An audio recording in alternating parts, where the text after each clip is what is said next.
lead us here that resulted in the death of 2 young women and a serious injury to 2 young men. He was speeding, he was reckless, and he is responsible.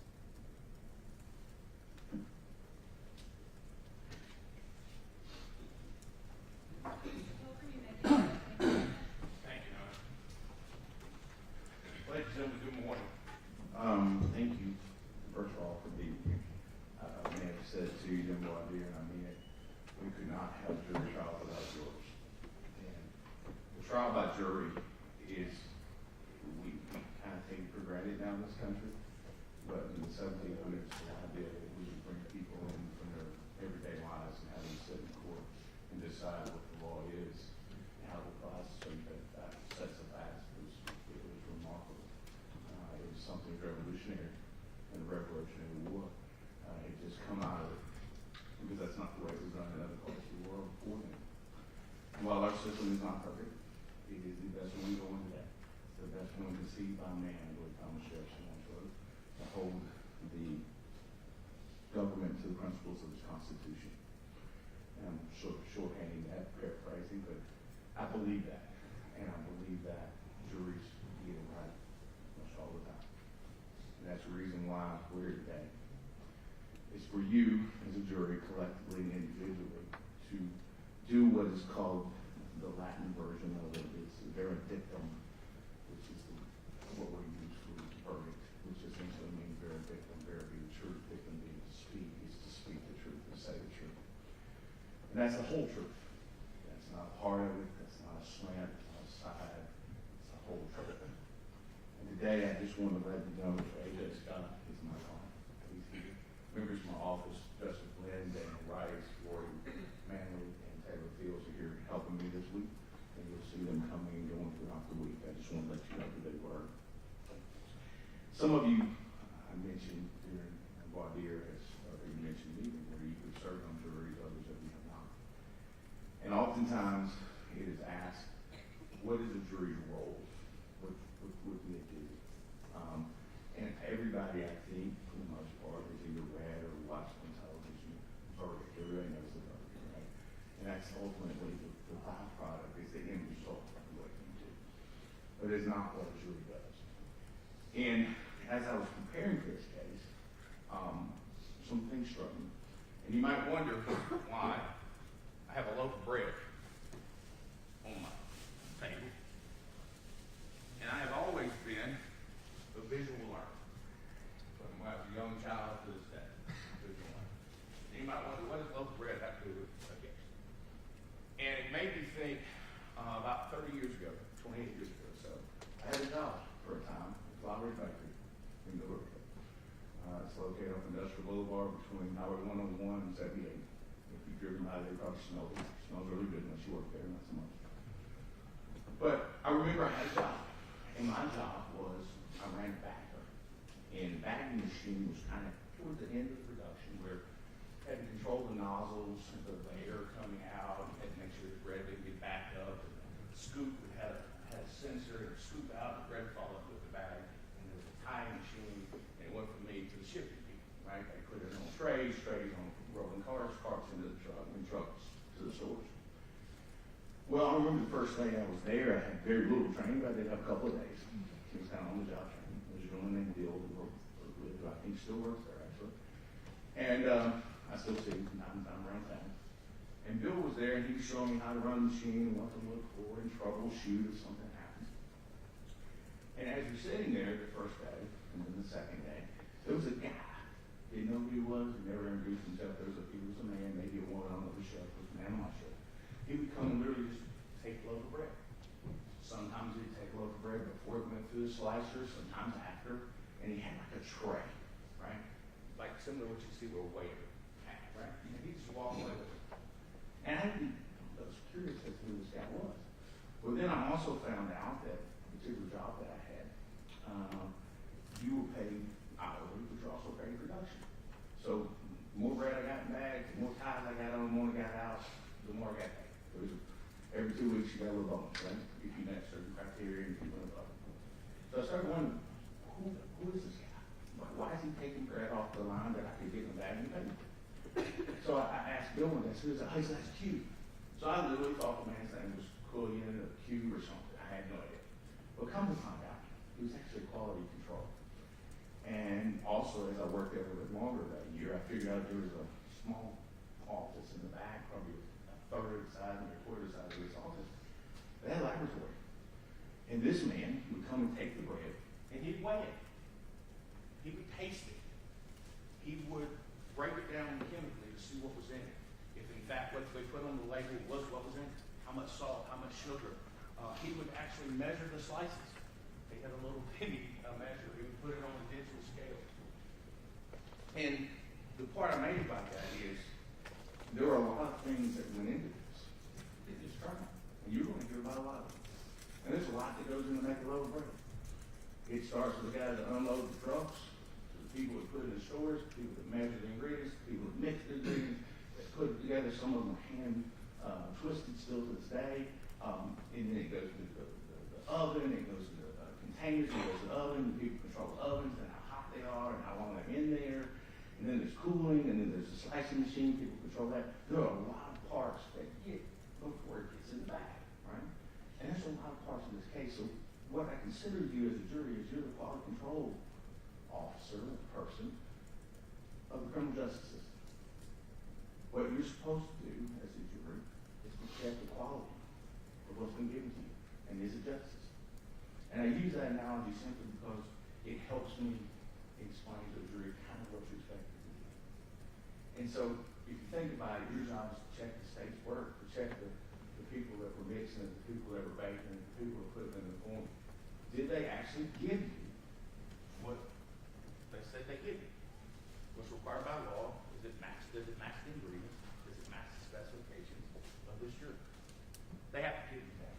So if you look at the evidence going forward in that way, I think it may help you. Now, you hear us discuss throughout this trial, probably the state and myself, the idea of reasonable doubt. And that is something that we use in this forum. I understand most other people don't use. Much like you don't hear things like torque and a sure mechanic, right? That's not something you hear. It is sort of a byproduct of our profession. But what reasonable doubt is pretty simple. Reasonable doubt is a fair-minded, open member of the jury seeking the truth. And if it's a doubt for which you can give a reason, that is reasonable doubt. And I will tell you, throughout this entire trial, there will be reasonable doubt. From the beginning to the end. Now, there are some things that we agree on. And some of the descriptions and events we're going to agree on. We're not going to disagree on everything. But what I think the evidence is going to show you is around 11:30 or so on Saturday night, almost 10 years ago, September 26th, Dylan Wall was operating a Nissan Sentra, a 1.8 liter 2005 Nissan Sentra. And in that car, he had 3 other teenagers. I think it's going to be clear, and I think the state has already advised you, and I would agree with them, they had been at a party, whatever you want to call it, a gathering, a group of young people. And TJ Sylvie was the young man saying they're at his house, and his family owns quite a bit of property in that area. And she's right. You're going to hear a 911 call from an independent person who knew nothing about what was going on. You'll hear it, and you'll get to listen to it. And it'll talk about the direction that that vehicle was traveling, and the direction how it was traveling. I'm going to pay close attention to that. And they had left the party, and then they had come back to the park, or they were coming back to the party. And what I think the evidence is going to show you is that Dylan Wall made a left-hand turn without yielding. If you're going to watch videos, and you're going to hear testimony, you're going to see that there is absolutely no yielding, that there was no turn signal whatsoever. You're going to see, and you're going to have a chance to evaluate that. You're also going to hear about the weather that night. It was wet. It was raining. It was so rainy that you're going to have testimony. The airlift ambulance or helicopter couldn't be brought in because of the roads.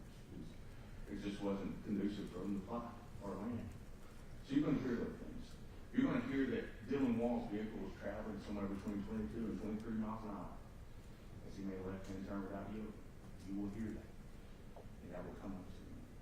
There was, in fact, alcohol present, both in the car, in the road, and throughout the crash scene. And there's two different types of alcohol that are present. We do not dispute that Mr. Wall and Mr. Finken were taken by ambulance to the hospital. We don't dispute that. I will let you notice, and we believe the evidence will show you that Mr. Finken was combative on the scene and combative inside the ambulance.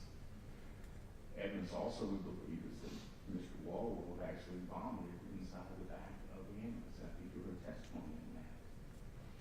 And I want you to pay close attention to that testimony and close attention to those details. We don't dispute that injuries and death resulted from this accident. We don't dispute that. And the loss of those two young girls is something that can never be filled by anything I say or could say, and it may be the worst thing that a parent has to live through. It's the loss of a child. I can't imagine anything worse as a parent. I don't know anything worse I could live through than that. And for those parents and those grandparents and family, I'm deeply, deeply sorry. Very much so. And I want that to be clear that no matter what happens here this week, next week, the result, there is no hope in their life that can be filled. And I'm sorry for that. I truly am. But we do dispute who's at fault. We do dispute the possible cause. We do dispute how this accident occurred.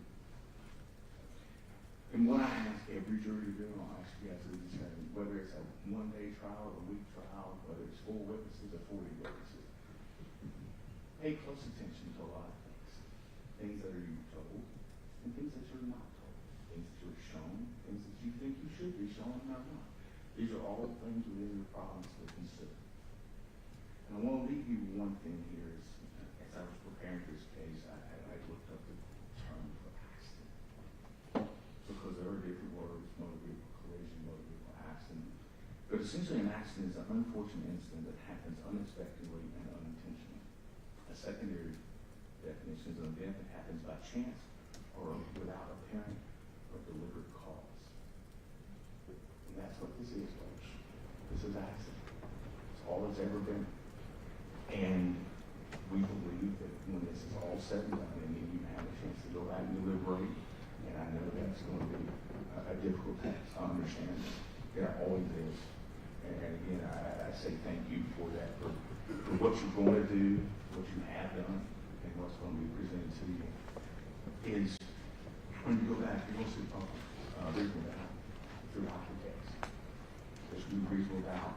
And I think when we're done, whether it's one day next week, that you will find my clients on guilty, that the state does not carry the burden. And I'll close with this: the state always carries the burden. The state must answer all your questions, must dot all your I's, cross all of the T's if you have a question. My client has a duty to produce nothing. Present that. We will. But he has no duty to do so. None whatsoever, and that should not affect you. But you will hear from us. You will hear evidence from us. Evidence is in contradiction to what the state's going to present. And it'll be your job to hash that out. And I think when you're done, you're going to find reasonable doubt is clear throughout this case, from the beginning to the end. And if that's the case, if it's anywhere in, it's not guilty. And that's what we're going to actually find not guilty in each count. Thank you very much for your time. And thank you for attending this. I look forward to presenting the case. Thank you. State can call its first witness.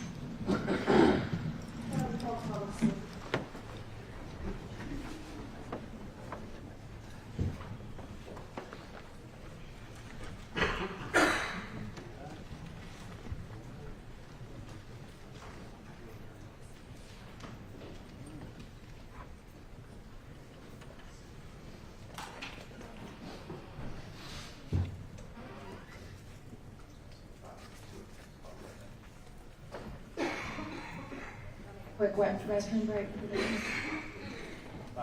5-minute break? Okay. All right, we'll take a 5-minute recess.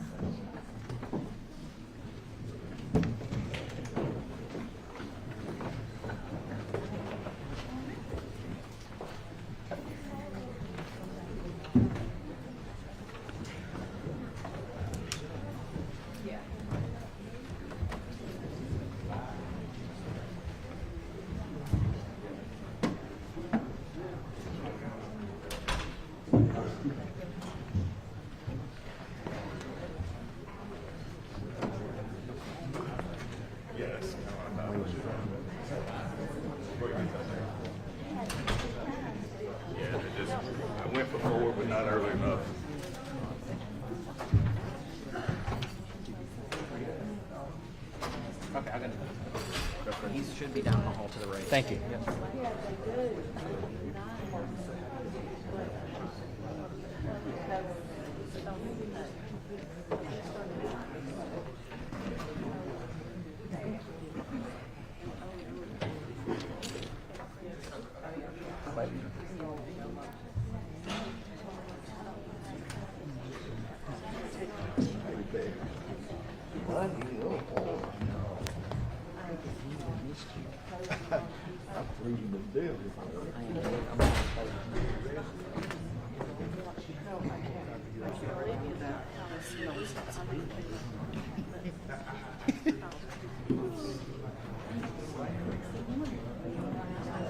I see you on Facebook too. That's what I As long as you're back there, we're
Yeah. Like, should you go outside? Go outside. Oh, oh.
proceed with your first witness. Thank you. And just for housekeeping, I'll just swear everybody in. Yes, ma'am. Thank you. All right, would you raise your right hand, please? Do you swear or affirm that the testimony you give in this case is the truth, and nothing but the truth, so help you God? Yes. You can lower your hand, thank you. Good morning. Morning. Can you introduce yourself to the jurors, please? I am TJ Sylvie. First name Thomas? Yep, first name Thomas. All right. TJ, how old are you? Currently, I'm 28 years old. And back in 2015, on September 26th, how old were you? That was 18 at the time.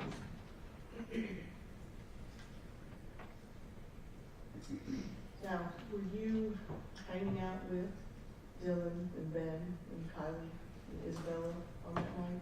Yes. And where were you guys? We were at the workshop, my grandmother's house workshop area. Okay, is that like a standalone building? Yes. What else is on that property? Her house, a pond, cabin, few structures. How do you know the four of them? Mutual friends through Dylan. I knew Dylan because my grandfather on my mom's side was neighbors with his parents, so we grew up hanging out together. Okay, so you have grandparents that live Next door by to. Dylan's parents? Yes, yes. And then this is a separate set of grandparents? Yes, Where you yes. guys were hanging out? Yes, yes. Okay. What high school did you go to? Carrollton. Okay, did you know any of them from school? No. All right. Just from the neighbors? Yes, Okay. yes. So you knew Dylan, and then in turn, is that how you knew Ben and Kylie and Isabella? Ben is also my grandfather's neighbor, so I knew him through being neighbors that way. Kylie and Isabella I knew through Dylan, though. Yes. Okay. Have you guys hung out before? Yes. Have you hung out at your grandparents' property? Yes. How many times, you say, have you guys been there? Less than a dozen, so not too many. Have you hung out other places? Yes.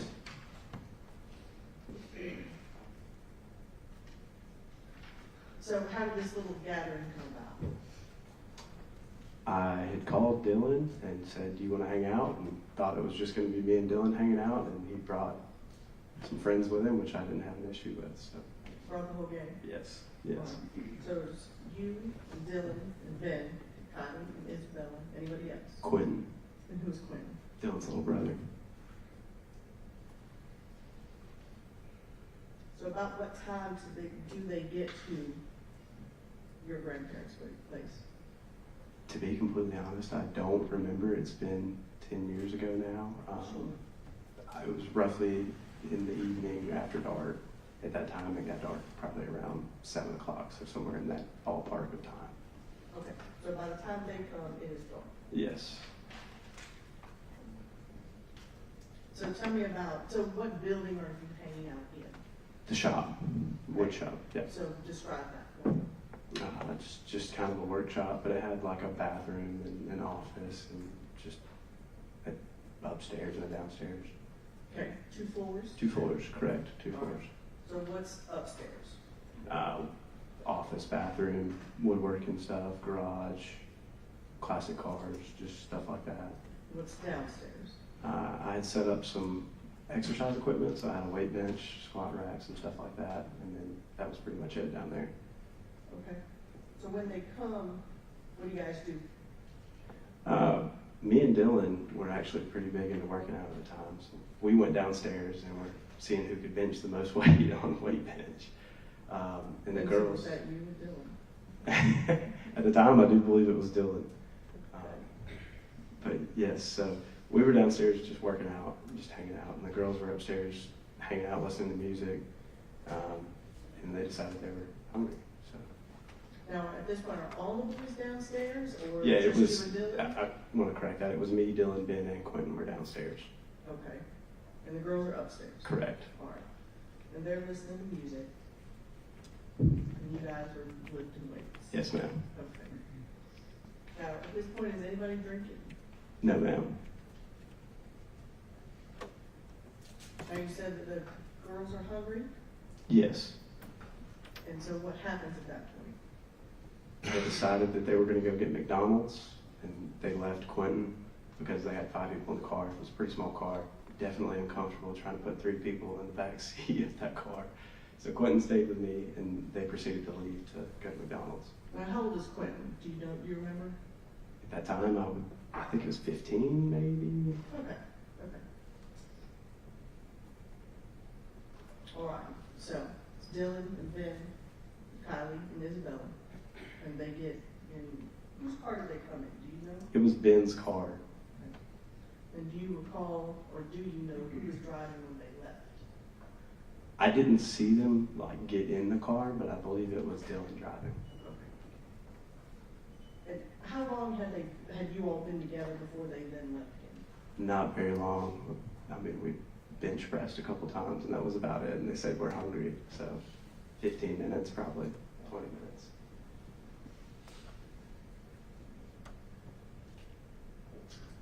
They leave. How long are they gone before you realize that something may have been wrong? About 30 or 45 minutes went by. We started trying to call them, and everybody's phones were just, it was like they were off. I believe they rang a few times, but then just nothing. So approximately 45 minutes. What did you do?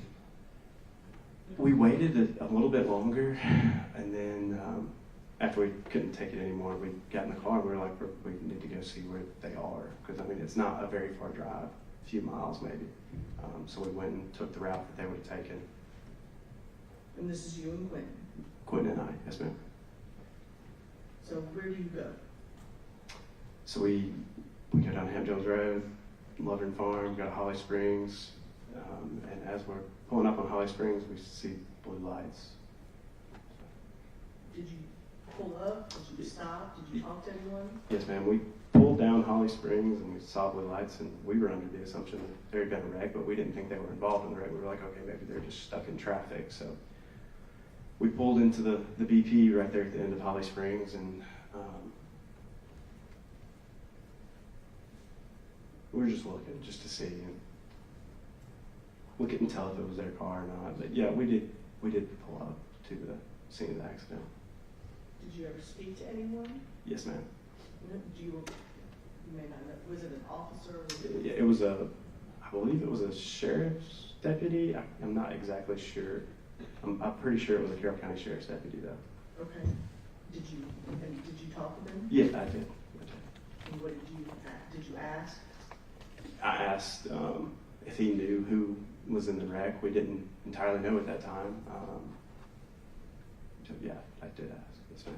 And what did he tell you? He asked for my ID, and I was 18 at the time, but in Georgia you get Class D when you're 16, and you have curfew on your license. I had not gotten my Class C yet, even though I was eligible to get it, because I was 18 at the time. So it was past curfew, and he said, you need to get out of here and leave. Did you? I left, yes. Did you go back to your grandparents? No, we circled back around 27 and went north on 27, made a U-turn, and came back by the wreck just to see if we could see it was their car. It was their car, so we pulled back into the gas station again. What'd you do then? Got out and spoke with another officer. I'm not sure what department he was with, but he did confirm that it was our friends that had been in the wreck. Then what did you do? He informed us that, excuse me, I'm sorry.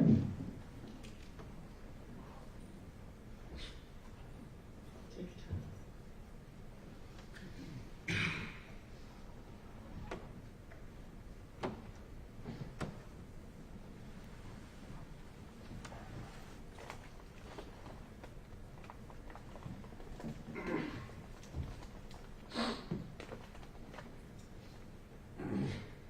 He told us that 2 people had passed away.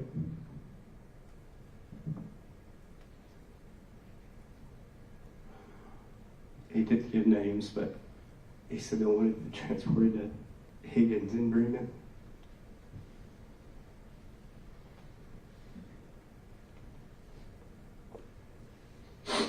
So we drove to Higgins General Hospital in Bremen and sat in the waiting room where we found out that it was Ben that was there. Did you have an opportunity to see him? No. Okay. And did you stay there, or did you go anywhere else? They were in the process of transporting Ben to Grady, so we followed the ambulance to Grady. And was Ben the only one at Grady? No, ma'am. Dylan was also at Grady.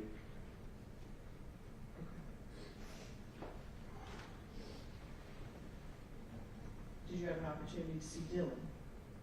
Yes. And how was he when you saw him? He was out of it. Can you describe that for me? It's tough to describe, but it was almost like he was concussed. If you've ever had a concussion, you're just in a dazed state where you don't really know what's going on. Okay.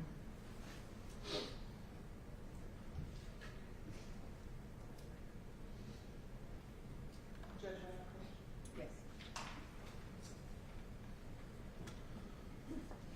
I'm going to show you what's been marked. This takes Exhibit 1 and 2. Do you recognize these? Yes. And can you tell me what they are? The first one is a picture of Kylie, and the second one is a picture of Isabella.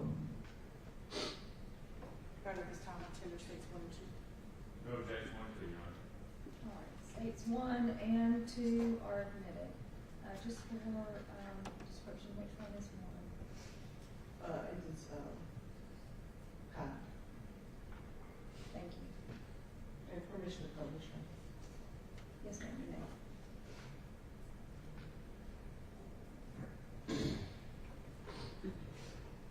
Just so the jury understands, this is a picture of Yes. Kylie Yes. and states 2.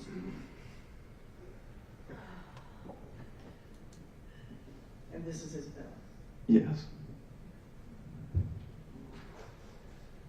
Thank you.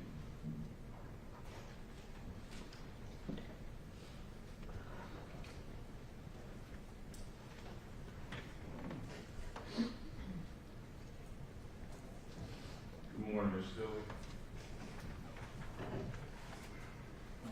Just a second.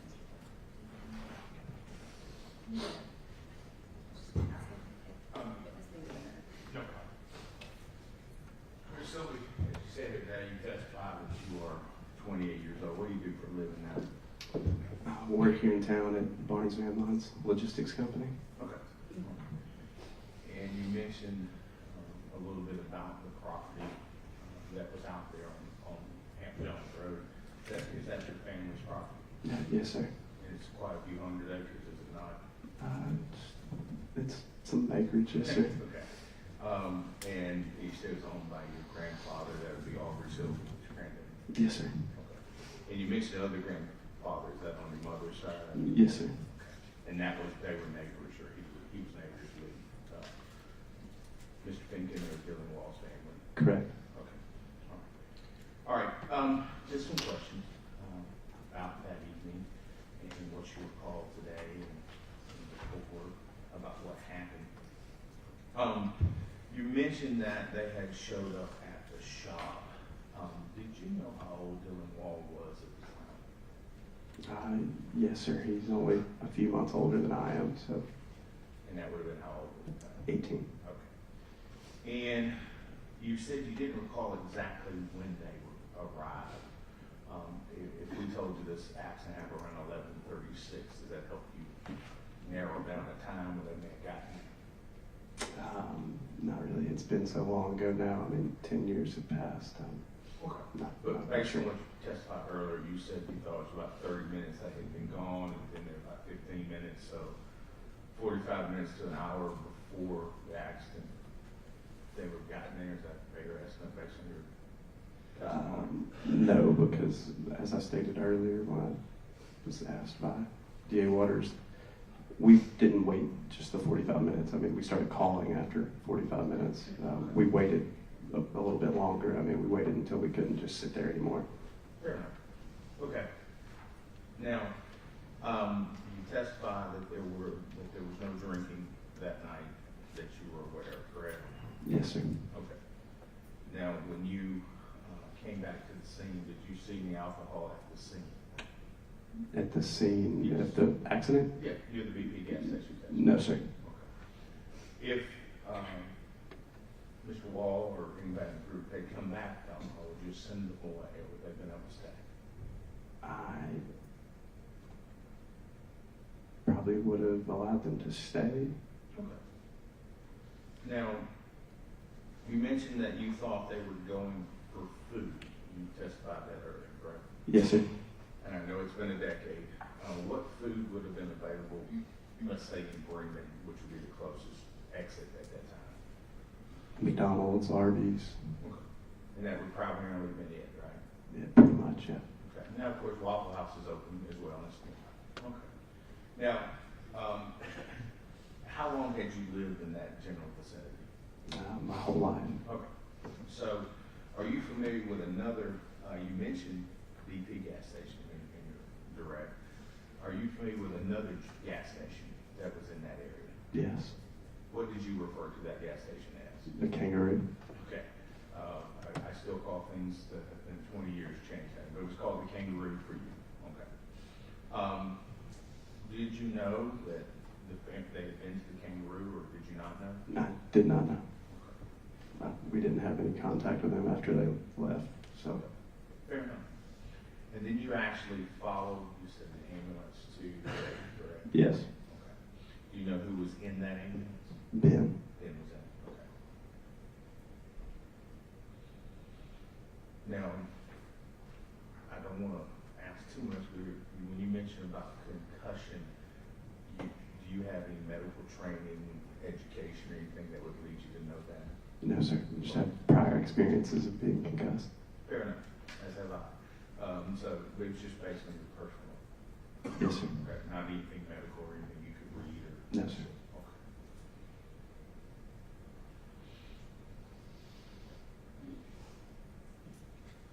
I want to ask you, at the time you said you were 18, and I think you testified earlier that you got your license when you were 16, correct? Correct. Okay. And at any point in time, and I'm sure you have you made a left-hand turn onto Holly Springs Road from US 27? Yes, sir. Hundreds of times? I wouldn't say 100. My parents always told me to avoid that intersection, actually, when I first started driving, especially. So, multiple dozens of times. Fair enough. All right. And you had made that turn previously? Previously, yes. Okay. And on that question, you mentioned you went down 27 north and came back. You make that turn? No, sir. We went further down 27 to make a U-turn. Okay, so you came back. Yes. But you may have left onto 27 at some point in time and came back. Is that fair? Yes. Okay. How many other people were at your home that night other than the five that you mentioned and yourself? Just us. Okay. So yourself and then the five other people in the car? Correct. Were your parents home that night, or do you recall? No, sir. Were your grandparents home that night? No, sir. Okay. That's all I have. Thank you, sir. Thank you. Direct from the state? No, Your Honor. Any objection to this witness being excused? No from the state, Judge. And any objection to this witness remaining in the courtroom if he so wishes? No, Your Honor. Mr. Silver, you may stay in the courtroom if you would like, and you are also free to go. Thank you. You may have it. State can call its next witness. Thank you, Judge. You're on station and call Chris Butler.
Mr. Butler,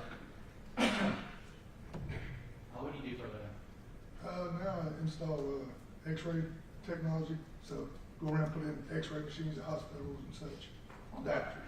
And where are you living now? I live in Waleska, Georgia, Lake Arrowhead. Now, let me direct you back to 2015. Where were you living at? I live right here in Mount Zion. I had kids out here going to school out here. Okay, so not far from where we are today. No, sir. All right, and what were you doing then? I coached travel baseball teams, for East Cobb baseball. So, I know you said you're coaching the East Cobb team. Yes. September 26th, in the evening. Yes, sir. Were you coming home? Yes, sir. And where were you coming from? That night I was coming from Lake Point Complex in Cartersville, Emerson. I was coming from a baseball game that I had been coaching. And just to deter not familiar, where is that in Georgia? It's in the Cartersville area. It's a big sports complex. And Emerson, Georgia is where it's actually at, but it's in the Cartersville area. So about half an hour before midnight, were you in approaching Carroll County? Yes, sir. All right. And how did you, why don't you just walk me through? You coming up 20? Yes, sir. Very good. What did you do after that? It's exit 11, the Bremen exit. So I get off the exit and turn left. Okay. When you get off, do you notice anything? So I traveled that route daily, basically. So I go into the bridge, and there was almost every day, at any time, there was Bremen police were always sitting there, and they were that night. Okay. You recall if there was more than one? I think it was two, I believe. Very good. And at this point, you're heading southbound Yes, I guess. towards Carroll? Yes, towards Carroll. Away from Bremen? Yeah. Okay. Why don't you tell the jury what you did? What happened? I just turned left and went under the bridge. It's my usual route. I'm just riding. So I lived up the road. I had to turn right at my Ballard Junction. So car moved up ahead of me, came out of the store, trying to go that route. So I think it was a Kangaroo at the time. I don't know if they're still there. I haven't been out here in a while. So car comes out of there and turns left, and I just moved over into the right lane, traveling normal speed, just thinking about getting home because I had to, I would always do that because I had to turn right. So just kept driving and kind of moving along with said car. I guess I was a little behind them. Okay. And let's just Yeah. give you a little more detail there. You recall what Yeah. road you were on, the name? The 27, I think it was. Okay. I'm sorry. And how many lanes is it there? It's two Okay. each way. Is there like a median between Yes. the north and south? Yes, sir. And then you said you went under the bridge and then a car was pulling out of Kangaroo. Yes, sir. How far is the Kangaroo from the bridge? I mean, I don't need to see. As best I can recall, I don't know, let's say, I don't know, a couple hundred yards maybe. I don't really know. Okay. And then you said that then you switched to the right lane. Yes, sir. And then they were in the left lane. Yes, sir. You recall if you were next to each other? No, I was behind them. Okay. Respectable length. Really know. I know it was some time ago, but do you remember anything about the weather? It was down. It was raining, at least misting for sure. Wasn't pouring down rain, but it was wet and rain. It had been raining most of that night, from what I remember. I'm sure you're thinking about your time. Oh yeah. You recall what happened next? So I was just driving along, and when the car went to take a left, I really didn't pay any attention to the car because I didn't have a need to. I was in the right lane. And it's just as I got along by the BP station, they moved over to go left. Again, I'm just driving my lane, so not paying a whole lot of attention. And the next thing, I just hear a real loud crash. Okay. Wasn't paying attention enough to say. I didn't know what the car was coming or anything. I just heard a loud crash, like I said. All right. Did you look in your rearview mirror or anything? Yeah, I looked in my rearview mirror and side mirrors and saw like a car went up a hill and there was stuff flying everywhere, it appeared to be, but again, that's in my rearview mirror, so I'm looking. And I immediately picked up the phone to make, I just heard a loud crash and I just wanted to report an accident. Of course. So you have a cell phone. Yeah, And who'd you call? I called 911. I think you could use your phone at that time, so I picked it up and called 911. Your Honor, I don't think we're going to I'm going to have states exhibit 3. That's the 911 call. No objection. All right, States 3 is admitted. I would like to play it. Good. You may.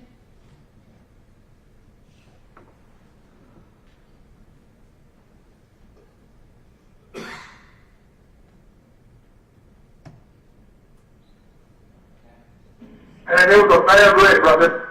Carroll County 911, do you have an emergency? Yes, ma'am. I just get off of I-20 exit 11 right there in Bremen, and it was a bad wreck right there at that BP. Okay, and you said that the BP was, or? Yeah, a car was turning, going, I don't know which way it is, but I just turned at Bowles Junction, but they just turned left to cut that road right beside the BP, and another car hit it in the side. It's pretty bad. It looked bad, really bad.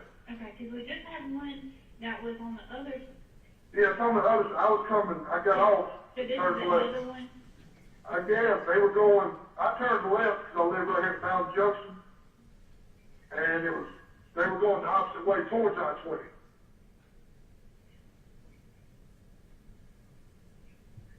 You know what I'm saying? Yeah. When I got off I-20, there was some officers. Yeah. When I got off I-20, there was officers sitting under the bridge right there. Okay. But I turned left and went up right before the BP. A car was turning like left at the BP. There's a road right beside it, and another car hit it. I was coming the other way.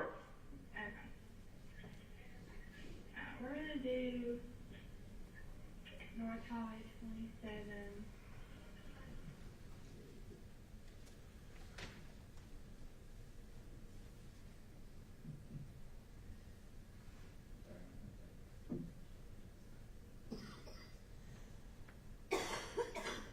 No, I mean, literally, I had no idea. I was going, like I said, I was headed the other way.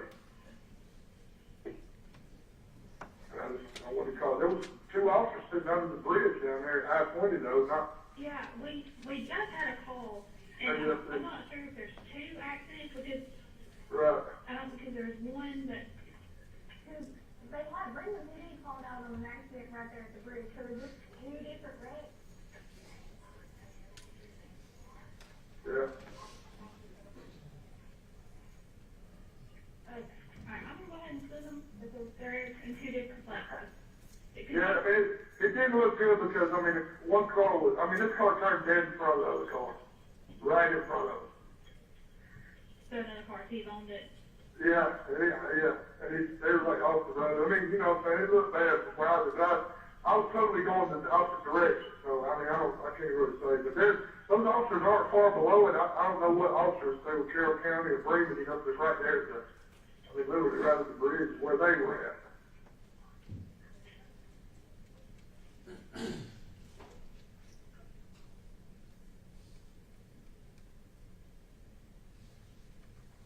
So it's possible somebody called in that was behind all that, you know what I mean?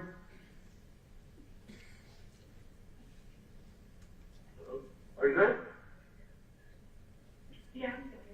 I'm sorry. It's okay, we're getting them sent to both of them, but we're not sure if there's 1 wreck or 2, because we called Haralson, and it was right there on the line, but we have an accident that was just right there at the bridge, so we're not sure if it's 2 different wrecks, or they were wrong on the first location, or.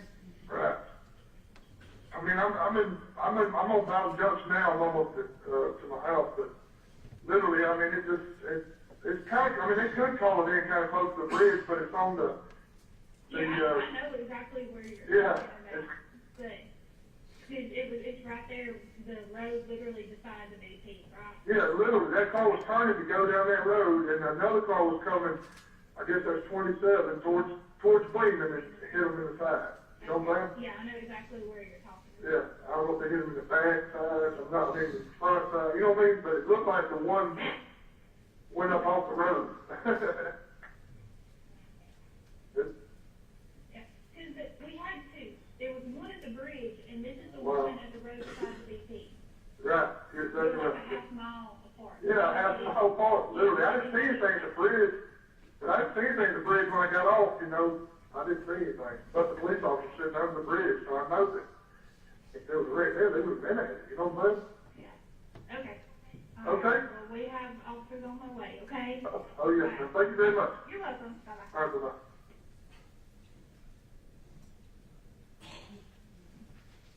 So, Mr. Butler, you had a higher duration deposit from when you first picked up the phone. Do you pull in the driveway? Yes, sir. Now, sir, what'd you do after you made the call? I got home, and my wife was already in the bed. We talked for briefly, you know, I said, look, I just saw a bad accident. I made the phone call, this, that, and the other, and she's like, well, you know, and I just went to bed. Okay. So the next day I found out more, you know. Okay. At some point, were you visited by were you visited by someone from State Patrol? I talked to Officer Barrow, Okay. Mr. Barrow, And you recall when that was? Was it the next day? A day later? a couple days maybe, Okay. yes, What y'all talking about? just the accident I had seen. And then by then I had heard, you know, a bit more about the accident by then. I had no idea what had taken place till the next morning, All right. the following morning. Was there anything that you learned that surprised you from your initial impression? That obviously two people had passed away and Sure. that there was a trooper involved. Okay. So when you made the 911 call, were you aware that a state patrol vehicle was involved in the collision? No, sir. Do you recall patrol vehicle in the opposite lane? No, sir. Okay. So it didn't register, is what I'm saying. No, sir.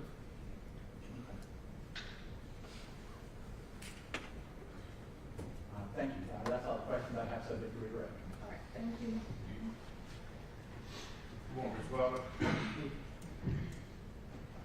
I wanted to ask you, at the time you were coaching baseball, what age you were coaching? At that time, it was 17, 18-year-old team. Okay. And it was East Cobb Yankees, was it not? Yes, sir. Okay. And your guys go on? Yes, several. I figured it's a good program. Very Did you good. play college ball somewhere? Actually, I got drafted out of high school and played pro baseball. With who? New York Mets, Okay. What year did you get drafted? 88. They were good then. I went to school here. I went to McKeecher, so. I got you. I knew that's a really good program at East Cobb. My nephew just recently tried out over there. Really good program. Yes, sir. And this was in the fall, so y'all were playing a fall league, son? Yes, sir. Okay. And you're playing up in Emerson, and they have artificial turf, so you play in the rain, right? Yes, sir. Okay. So you were coming home, and you said you lived off Bowden Junction. And just for folks who may not know, Bowden Junction Road or Bowden Junction Road, Mount Zion Road is how far from this accident? 2 miles? I'm thinking 2 miles tops, yes, sir. All right. And when you first noticed the car, you testified earlier that it was coming out of what you call the kangaroo. I think that's what the name of that was, the Kangaroo Station. I understand. We all have names for things, and whether it changes names or not, we still call it that. And that car came out, and just so the jury is aware, it came out from your left or right, which side did it come out from? So it would have been from my left. I was Okay. going Okay. that way, so they came across. All right. And when he came, I say he, we know it's a he now, but when the car came over, you said you got to the right-hand lane, or were you already in the right-hand lane? I moved over into the right-hand lane. Okay. All right. And just so the jury would be aware, at that time, there was no where the kangaroo was or where the BP was. Was there any traffic lights or turn signals or green areas that you remember? No, sir. Okay, fair enough. And then I hear your 911 call, and thank you for being concerned enough to make a call. I mean, a lot of people don't, so thank you for doing that. And you just drove on home, and pretty much we heard the end of the call. You were almost home by that point in time. Yes, sir. So that's how close you live. Yeah, I lived close, and from that, like you said, I think there's no lights, there's no real turnaround right there, so honestly, the call, I'm kind of looking for some guidance maybe or something, you know, but it just kept going on, like delayed, and it was just, I don't know what all was going on. And by the time it was done, yeah, I was basically to the house. And then you mentioned Sergeant Barrow, Jack Barrow. Yes. He was your neighbor at the time. Did you know him? I knew of him. His wife was the principal at Mount Zion High School at the time, which is where my kids were to go. And you said he came, he called you, he come see you. What do you remember? I honestly don't remember how that took place, honestly. I'm just saying. Fair enough. And what you told him was equivalent to what you had said on the call when we had today? Yes, nothing. Okay. And you didn't know that at that time, that's all I can really ask you. At that time, you didn't know the make or model of the vehicles. You just said cars because you knew it was cars. Yes, sir. It could have been trucks, vans. You just knew it was automobiles. Yes, sir. That's all I know. Thank you. That's all I have. Thank you, brother. Thank you. Any redirect?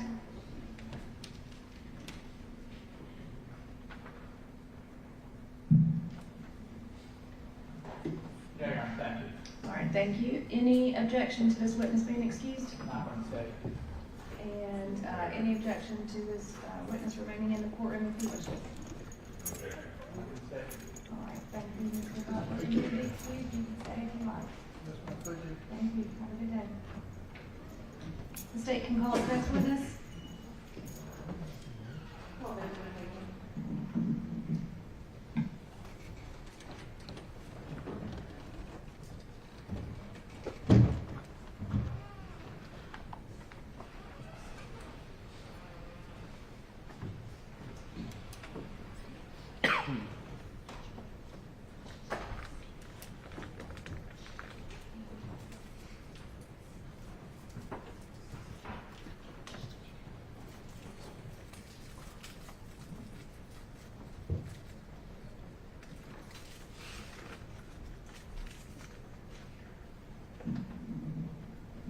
Go ahead and come in, but if y'all give me just a second, the IT is contacting me about the sound system, and I just need to respond about when they can come or what issues we need fixed. So just give me 1 second. Yeah, you can doing this. Thank you.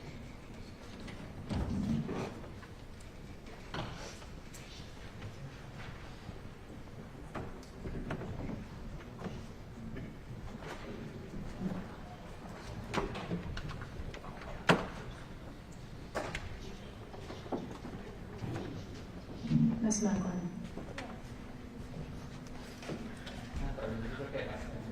It's totally fine. Yeah.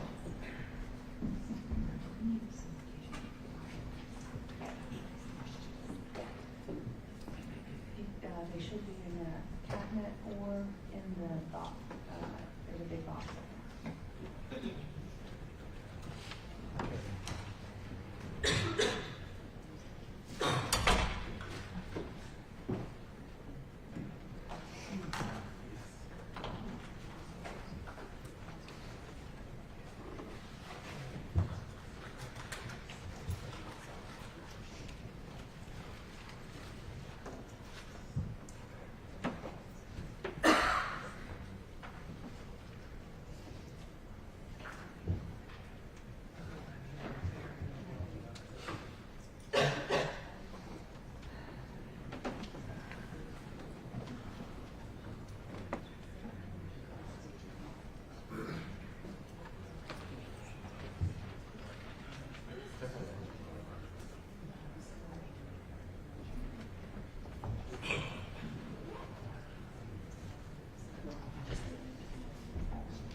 Just for the attorneys, a status on the sound system and IT. The third-party contractor can be here today, but I just got a warning, if they start messing with it without being able to test it, that it is most likely going to create unforeseen problems during the trial that they would otherwise not be able to fix. So I'm gonna keep going with my microphone, and I've told them not to come. Well, I haven't. Miss Mecklin has, because my phone is dead. I can't talk.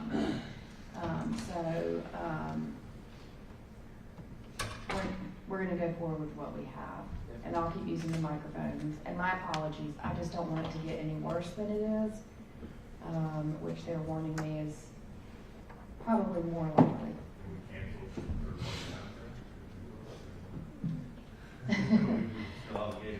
Well, they're willing to fix it, just they can't vet it with us in here. So I'd rather just go forward with the microphones that we have, and make sure everybody can hear. So again, for the jury, if you can't hear anything at any time, raise your hand, and I'm doing my best to make sure we have the equipment, using this microphone and all of that, for y'all.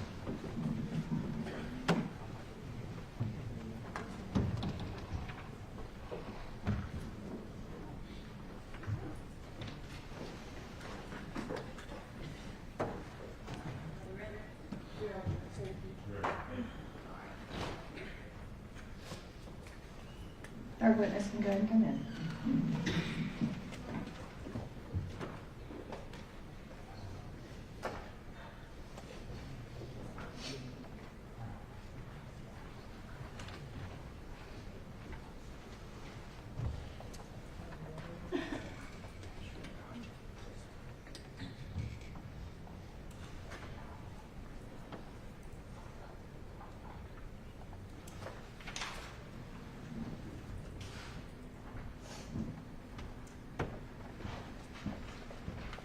Mr. Finken, please raise your right hand.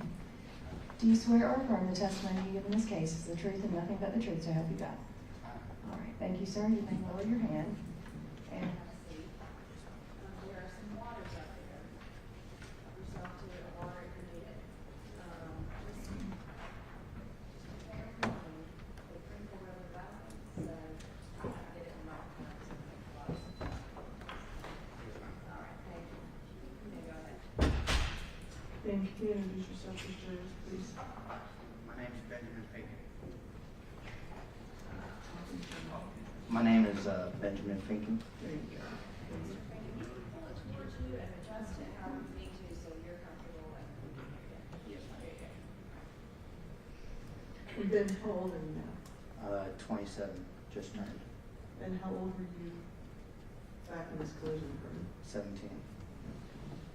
How is it that you knew Dylan? We grew up together. We're neighbors since before I was born. So, you know, I've been going over there, hanging out with Dylan and his family since I was in diapers. So, So I assume that you also knew Quentin? yes, ma'am. And how did you know Kylie and Isabella? I knew them through Dylan. They had went to the same high school at some point. And what high school did you go to? Douglas County. Okay, and where did Dylan go? He went to Douglas County and South Park. And then Kylie and Isabella were where? South Park. And how long had you known them? That was a poorly worded question. How long had you known Kylie and Isabella? A little over a year and a half, maybe. Okay. Had you hung out before together, all of you? Before the date of the accident? Yes, ma'am. Yes, ma'am. How many times? Too many to count. Okay. Too many to remember. Okay.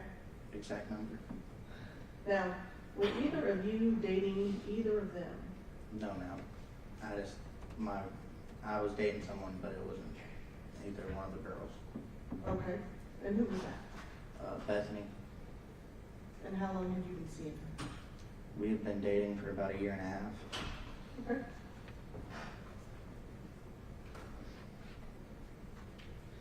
So how is it that you and Dylan got together that evening?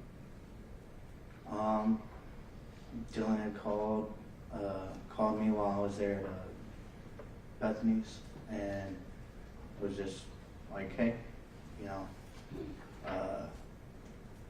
he had said that he had talked to the two girls and that they had planned on going out to TJ's that afternoon and asked for me to drive him in my car since Dylan's truck was messed up at the time.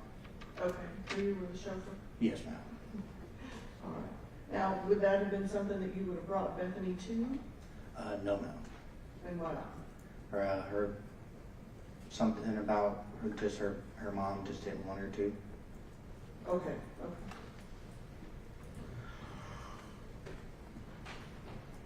So you leave Bethany's and go where? To Dylan. And are Kylie and Isabella there when you arrived? Do they show up later? They showed up later. Yes, ma'am. I was probably there at the walls for, about 30 minutes to an hour, I guess. It's kind of hard to remember a little bit on the exact time, but I knew it was a good bit of time that I was there at Dylan's before the girls showed up. And once they get there, what do you guys do? Me, Dylan, the two girls, and Dylan's younger brother Quentin all pile into my little Nissan Sentra and head out towards TJ's. At that point, you were driving? Yes, ma'am. All right. And how long had you had your license at that time? I got my license August 2nd of that year, so a little over a month. So beginning of August to the end of September. Mm-hmm. Yeah.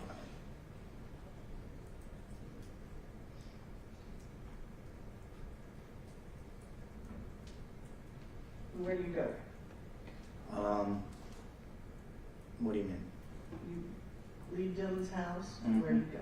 Oh, we're heading towards TJ's. Where is that?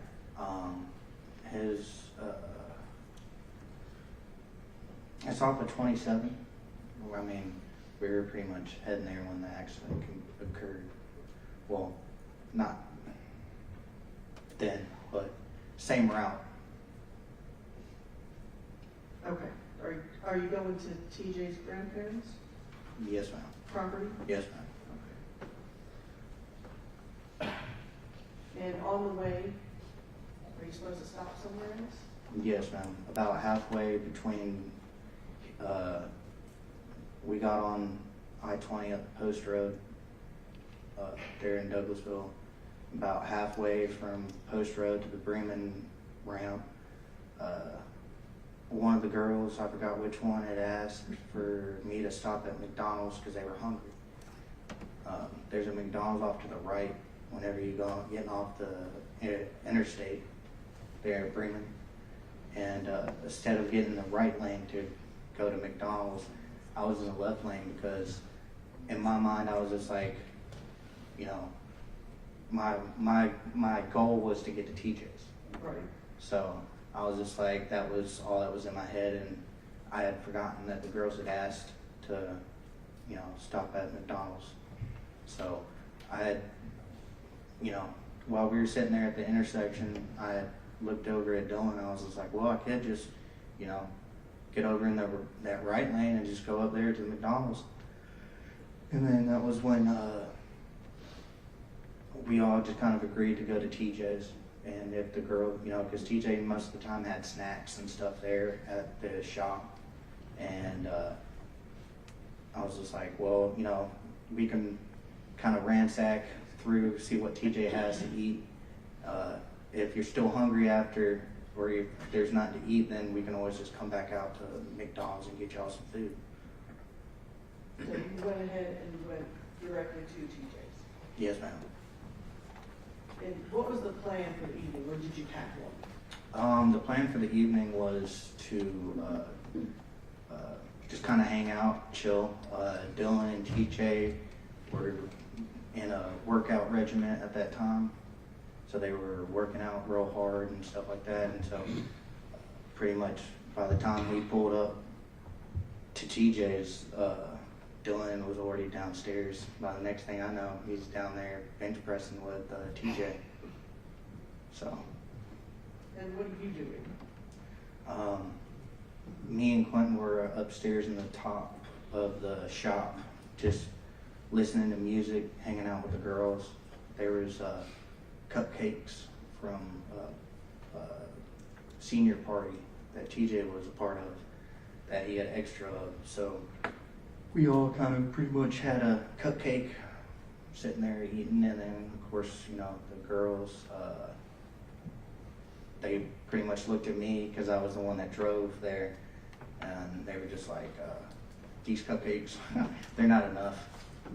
They're like, we need some solid food, so you think you can take us out of McDonald's? So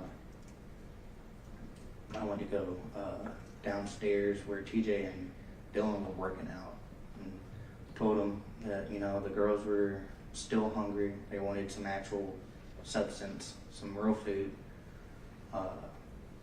and that they wanted to go out to McDonald's. So we all pretty much just piled up into the car, besides Quentin, and headed out. Now, at this point, who is driving? Dylan. Why is that? Because of, one, me not having my license for that long, and Dylan kind of had, he was kind of sketchy and scared of my driving on the way out there. So it was just like that, and I was 17, so I still had a curfew on my license and stuff. So, and it was getting close enough to pass my curfew time. So I just gave the keys to Dylan anyway. So to be clear, it's dark. Yes, ma'am. Okay. Yes, ma'am. Yes. What's the weather like? Overcast, kind of almost like it's raining, like it was like wanting to rain, but it hadn't yet. So you said you left Quentin, and the rest of you, the four of you, got moved. Yes, ma'am.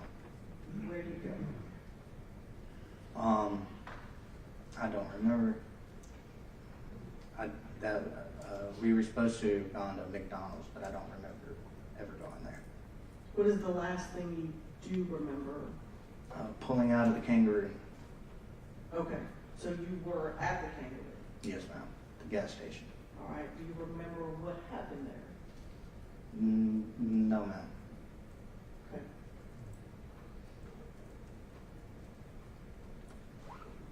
Coming out of the Kangaroo, Dylan is still driving? Yes, ma'am. And where do you go then? We take a left out of the parking lot, go across 27, and we're going back up, take that left, right there at the BP. Okay. Now, tell me where is everybody in the car? I'm passenger seat, Dylan's driver. When you say passenger seat, front, back? I'm front passenger. Okay. And then Isabella was behind me, and Kylie was behind Dylan. Okay. All right, so continue. You were coming to the turn? Mm-hmm. And I was on my phone at the time because I was in an argument with Bethany, and so I was, you know, constantly looking down at my phone. Do you remember what you're arguing about? Yeah. Yes, ma'am. If it's super private, you don't have to say it, but. It's okay. No, she was just arguing that I wasn't spending a lot of time with her, and stuff like that. And then I was just like, well, I promise, you know, I haven't left you to, you know, go pick up Dylan and stuff like that too many times. I was like, you know, I promise it's gonna be like one of the last times. And then when I said I love you, she said I know. She didn't say I love you back, so that kind of started the argument.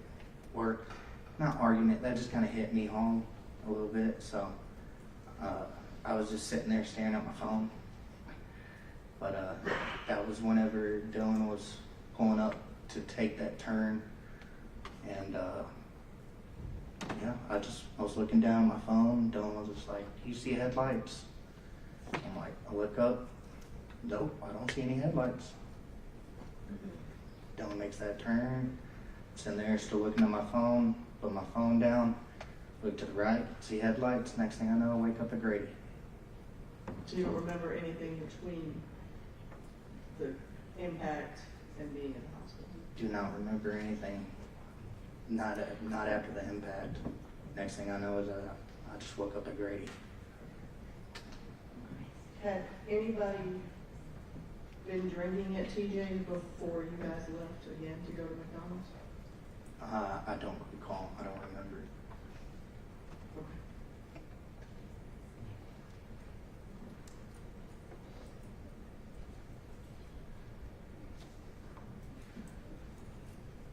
How long were you in the hospital? A little over a week, I think. I think it was right at a week, or maybe a little over. Now,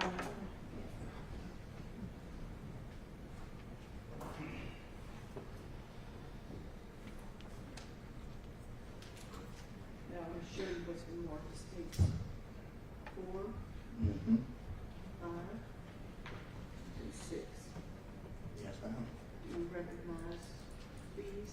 Yes, And who is the individual in these pictures? myself.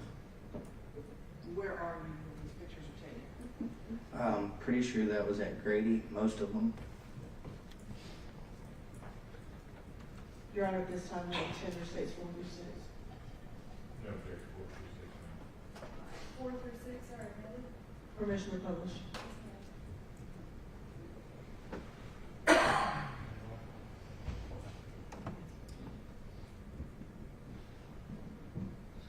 And so, tell me what this is a photograph of. Me laying in, me laying in the hospital room. I guess ICU. I don't know what part I was at when that picture was taken. You spent some time in the ICU. Yes, ma'am. In 5.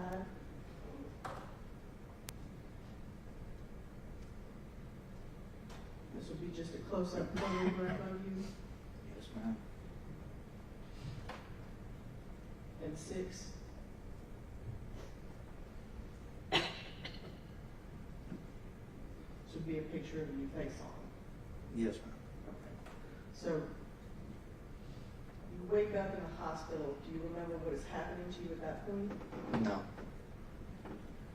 Do you know what your injuries are? No. You don't remember anything, any time spent in the ambulance? No.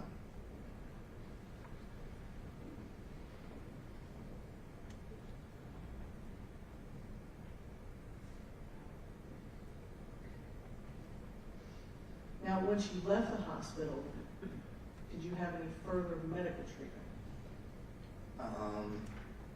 I went to the Shepherd Center. What for? Just to be rehabilitated back into school, because with me having a TBI and stuff like that, the What school's is a TBI? traumatic brain injury. The school wanted me to go through, I forgot what course it was, but I had to do something for school where they just made sure I could still read and write and still have memory and stuff like that. And then the other one was more for the driving, making sure I still had cognitive and motor function and, fast reaction times to, be able to drive and stuff like that. But besides Shepherd Center, I haven't had any other medical stuff. How long was your therapy? 3 months, I think, there at Shepherd Center. But my parents would know more about that than I would. Okay. And has some of your memory come back as time has passed? Not really. I mean, it's pretty much been the same throughout. So there's still big spaces that you just don't remember? Yes, ma'am.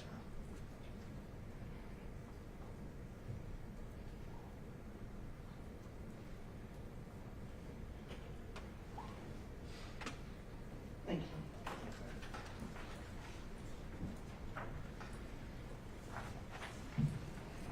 Good morning, Mr. Finger.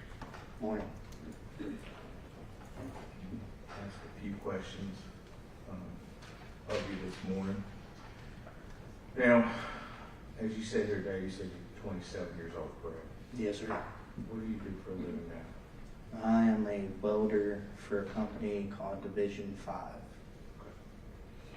And how long have you been a welder? I've been welding since high school. Okay. I'm gonna take you back, and as best you can, I want you to help me and make sure we get this story correct. You and Mr. Wall were next door neighbors or very close neighbors? Yes, sir. Are y'all next door or same neighborhood? Well, it technically there's us, TJ's granddad, and then Dylan. Okay. TJ's granddad lives between me and Dylan. And just to orient the jury, where is that? Where's the location at? What road's that? Oh, North Flat Rock Road, Douglasville, Georgia. And is it fair to say that it's north of Highway 78, north of Bankhead, going into Douglas County? I have no idea I have no idea. Okay. If you're going to Douglas County on 78, it's on the left-hand side of the railroad tracks. Yes, sir, it's over the railroad tracks. It's on the Paulding County side of 78. Yes, sir, yes. Okay. All right. And the ninth question, the afternoon question, do you recall about what time you left, I think her name was Bethany, the young lady's house? Did you leave her? Were you talking? Tell me exactly what happened. We were watching a movie. At her house? Mm-hmm. Where did she live? Where did she live at the time? Okay, I no idea. I couldn't even tell you. Even back then, I couldn't tell you. It's some road off to the side that I've never been on, really. Was it in Douglas County? Yes, sir. Okay. All right. And so you left her home at some point in time, and were you driving yourself then from her house? Yes, sir. Okay. What car were you driving? The Nissan Sentra. Okay. Is that your car? Yes, sir. Was it titled to you, your grandparents? My dad. Okay. And if we would, let's talk a little bit about that car. What make and model was it? It was a Nissan Sentra, 2002, 2004, something like that. And then, what was mileage on it at the time, do you remember? No idea. It wasn't a new car, is that fair? No, sir. It was a hand-me-down. Okay. Would you consider that car being fast? No, sir. Okay. It had, well, there's photographs that show it had a 1.8 liter motor. Is that what you remember it being? Maybe. Okay. All right. Now, you testified that you left your house. Yeah, you went over to the wall. Did you drive over there or just walk over there because it was so close? I drove. Okay. All right. 2 driveways down. Well, I wasn't coming from my house. I was coming from Bethany's. Fair enough. But 2 driveways down from your house. Yes, sir. Okay. All right. So you start out, you say you're there a while. Do you recall what time you left the ballpark? No idea. Okay. Fair enough. Now, at some point in time, the 2 young ladies get in your car. How did they get in your car? They drove to Dylan's house from wherever they were coming from. Okay. So they met you at Dylan's house? Yes. All right. And did you call them? Did Dylan call them? Do you know who? Dylan texted them. Okay. And they showed up? Mm-hmm. Okay. Is that a yes? Yes. I'm sorry. I don't mean this is the court has taken it. So they show up. Is anybody with them? No. Okay. How did they get there if you know? They drive themselves? They drove themselves. Okay. All right. You know who drove? If you don't, it's okay. No idea. Okay. How long after the girls get there do you guys leave? Shortly after. 15 minutes, 20 minutes? Shortly. Okay. Now, you drove, so you know the route that you took to get to Highway 27 to... Yes. What route did you take? Well, we take a left out of our driveway, go till it dead ends into Chicago Avenue, take a right, and then take a left there at the intersection, go up on South Flat, cross over the tracks on 78, take 78 to Post Road, get on I-20, take I-20 to Raymond. Gotcha. And that's the route you were taking that? Yes, sir. All right. And no stops along the way? No, sir. That you remember? Yeah, none that I can remember. Fair enough. And who is in the car? And you mentioned the position on the way out. There were 5 of you, right? And not 4. Yes, sir. Okay. And Mr. Wall's younger brother Yes, sir. was in the car, and he was not in the car at the accident, he was on the way out. Yes, sir. All right. So, did y'all have to wait on him, or was he at the walk home as well? He was there. All right, all right. So you head out, and then you get to, you mentioned you got off the interstate, at like X11, you said Brady. You made a left or a right? I made a left. Okay. And had you been to TJ's house before? Yes. How many times? No idea, because I've known TJ about as long as I've known the Walls. Okay, all right. And that's because his grandparent lived right next door? Yes, sir. Okay. So, you go to TJ's house and you're there. How many other people are there? Just us. When you say us, I mean the people in your car? The people in the car, including, and then TJ on top of that. Okay. That's it. Anybody else there? No. All right. And you mentioned about there being a barn situation, shop barn. It's a workshop. Okay, workshop. Are there tractors in there, or what's in there? There's a garage where there is an old timey F-150 that was TJ's granddad's over in one part of the shop. The other part was a woodworking shop. So I had all the materials, the lathes, and all that stuff. Okay. Now, and just so we're clear about this, you said you went to Douglas County High School. You were in Douglas County High School at the time. Yes, sir. All right. And was Dylan Wall in Douglas County with you at the time? No. He graduated. He graduated. Did he graduate Douglas County or South Paulding? Douglas. Okay. But he'd gone to South Paulding at some time, you said, correct? Yes, sir. Okay. And both the young ladies had gone to South Paulding, correct? Or were in the Yes. road? Okay. Now, you only had your license a month, 65 days, is that about right? Sounds right. Okay. Now, you testified earlier that halfway through between Post Road and X11, that one of the girls said, "Hey, we're hungry." Do you remember who that was? No, sir. Okay. Not 100%. All right.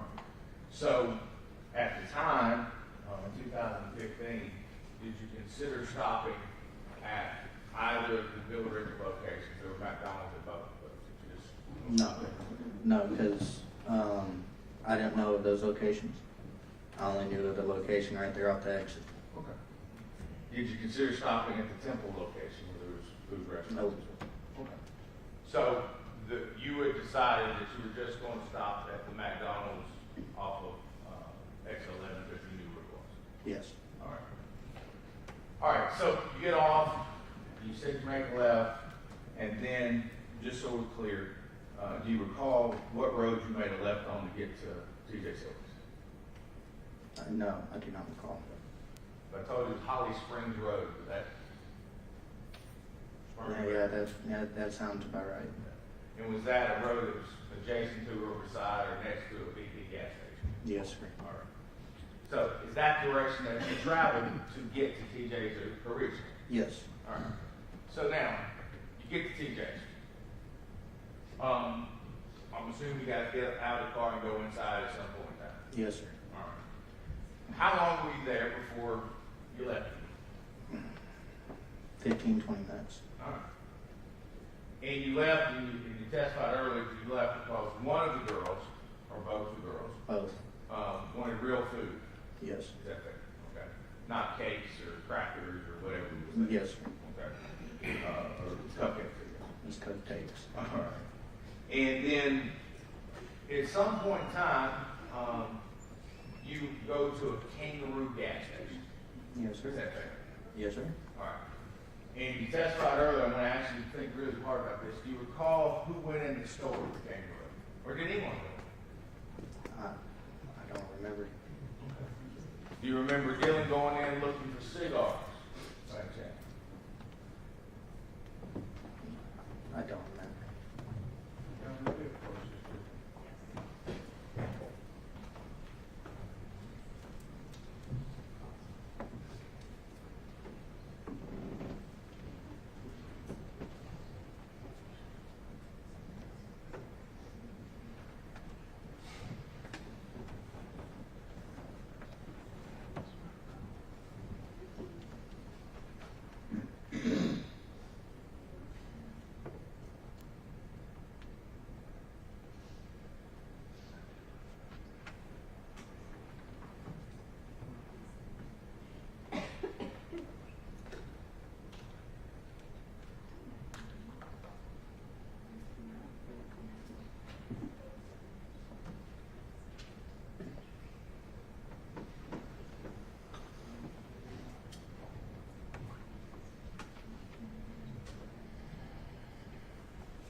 All right, if the bailiff could please take the jury.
Philbin, you can go ahead.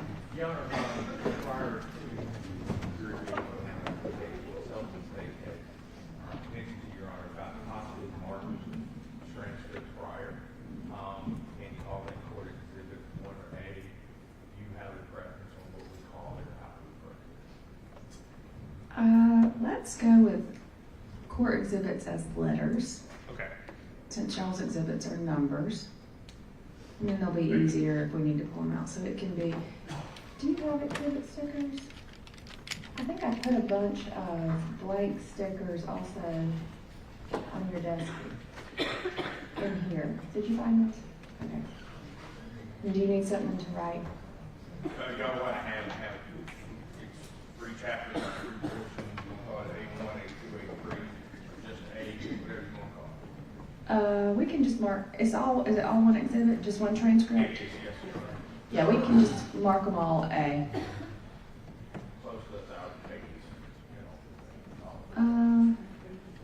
All right, let's do A. Put them in, obviously volume order, but Court A, volume 1, Court A, volume 2, Court A, volume 3. Yes, ma'am. I'll do that. I apologize for that.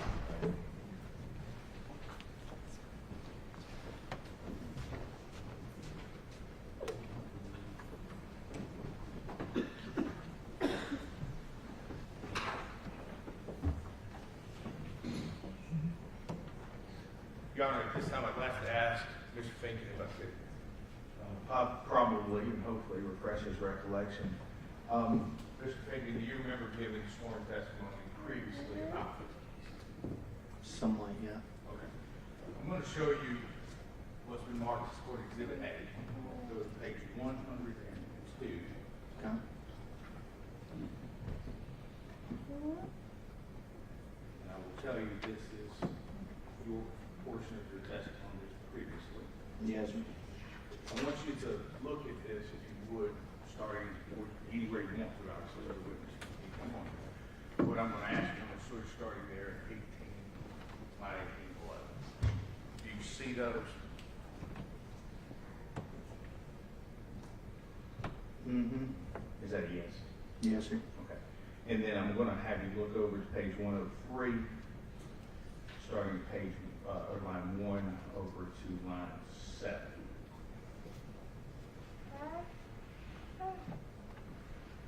Do you remember that?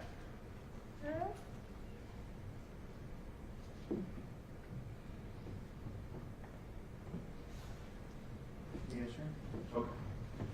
So I intend to ask you the question again about the kangaroo. Has your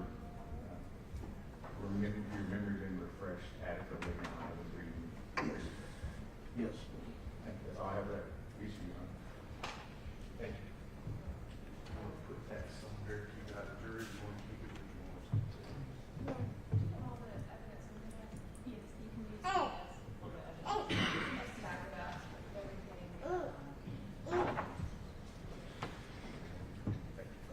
That's all I have for the jury. Nothing else. Ready for the jury? Yes, sir. Okay. Yes, sir. Thank you. Go ahead and bring the jury.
You can be seated, and Mr. Pilgrim, you can proceed. Thank you very much. Before we left, I asked you a question concerning what had happened at what we call the kangaroo store. I'm going to ask you again, do you recall if anyone got out at the kangaroo store? Yes. Yes, sir. Who got out? Dylan? Okay. And when you say Dylan, you mean Dylan Walker? Yes, sir. Okay. And do you recall, if you remember what he bought or didn't buy or came back to the car with, what do you remember? From what I remember, he went in to buy some Black & Mild wood tip vanillas for the afternoon. Okay. And Black & Mild wood tips, those are fairly specific. If that's something you had seen him smoke before. Yes, sir. Okay. Now, also, Lance, you know how long you were there at the store approximately? I would say 10, 15 minutes, roughly. Now, when I ask you a question, did Mr. Wall come back with any alcohol in his hand? No, sir, I do not recall. Is it your knowledge that alcohol was found in the car, around the car, in the road that night? Yes. Where did it come from? Don't recall where it came from, or the stuff that was found outside of the vehicle. Don't recall where any of that really came from. What about Sorry inside? to remember. I'm sorry. No, it's okay. It's just hard to remember. What about inside the car?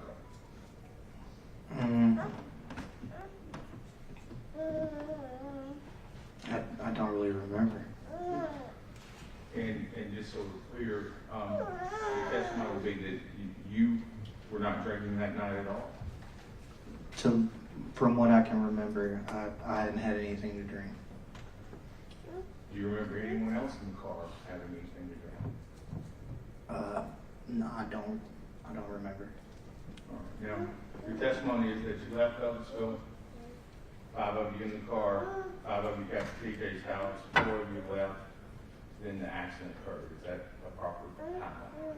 Pretty much, yes, sir. And you never made McDonald's that you remember? Not to my recollection. And you didn't bring alcohol with you from Mr. Wall's house or your house, or Bethany's house, correct? I don't remember if we did or didn't. Okay. If you had, is that something you would have done? Is that something we would have expected for you to do on a Saturday night when you're 17? Yes, sir. Had you ever consumed alcohol at TJ's before? Yes, sir. Okay. And if you remember, did you intend to consume alcohol that night? I think that was the plan, yes. Okay. Is it fair to say that y'all were on a food run, but a beer run too? No. Okay. But there's no explanation that you have of where the alcohol came from. Is that fair? Yes. Okay. But there were no stops between North Flat Rock Road and No, Spring there Road? was no stops. I did not stop. Okay. And if it wasn't in your car when you left home, and you didn't stop, and then you left, would you agree the only possible conclusion would be the kangaroo? No, because I don't know. I don't recall. And I wasn't there either, that's what I'm asking, is there a logical conclusion off that? Yes. And you testified earlier concerning the positions of the people in the car, and I want to make sure we're clear about this. You said Mr. Wall was driving, so he would be here. You were here, is that correct? Passenger seat? Yes. Okay. And that behind you would have been Miss Chinchilla, correct? Yes, sir. And to the left, behind Mr. Wall, would have been Miss Lindsay, and that's what you remember? Yes, sir. And is that what you remember them to be prior to the accident? Yes. Now, when this accident occurred, you said you don't have any recollection after that event. Is that fair after the collision?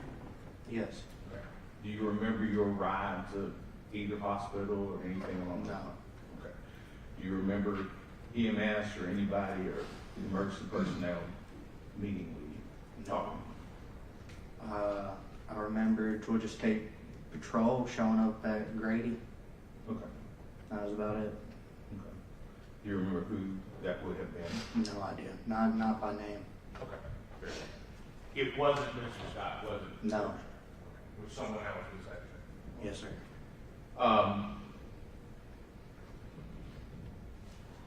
Now, I want to ask you a little bit about the intersection itself. How many times have you been at that time, not now, but at that time? How many times do you think you had been at or through or around that intersection?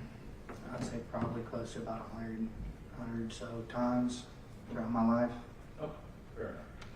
And you mentioned you had just gotten your license 45, 55 days before that. Yes, sir. How many times have you driven Through that, like actually driving Yeah. through there? Yeah. Probably 5 times, 6 times with me actually driving. And you've driven that night, correct? Yes, sir. Before on the way? Yes, to- yes, All sir. right. And now you testified earlier about seeing headlights or not seeing headlights. Let's talk a little bit about that. If you would describe to the jury, if they don't know already, and they did do, what kind of intersection was this? It was a cut-through intersection where the 27 is a split 2-lane or split 4-lane highway, and there's a little median right there where you can cut across to get onto Holly Springs. And when we say median, we're not talking about a wall, are we? What kind of median are we talking about? A drive-through median or a pass-through median. Is it grass, trees, what's It's pavement. Okay. And where the pavement isn't, is there trees or grass in that area? There was grass. That's all that. And you mentioned that you did not see headlights, correct? Correct. All right. Now, you were in the, again, we're here, you're in the Passenger passenger side. And you were looking to make what kind of turn, left-hand turn? Yes. Is this fair in that direction, towards my left arm? Yes. All right. So, the nearest person to the other traffic, the other lane traffic, would have been Mr. Wall, correct? Correct. All right. And so you testified that he asked you, do you see lights? Mm-hmm. Do you remember coming to a stop? I remember we were braking. Yes. Okay. I'm going to ask again. Do you remember coming to a stop? No, I don't remember coming to a stop. Okay.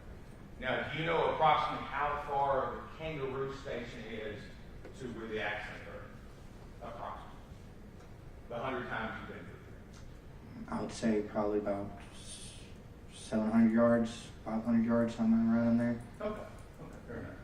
It's 5,280 feet in a mile, quarter mile, 80 miles, something like that. Mm-hmm. Is that yes? You don't have to agree with me. I mean, I'm agreeing that that's how many feet are in a mile, Okay. Is that about how far it is? About a quarter mile? roughly. Okay.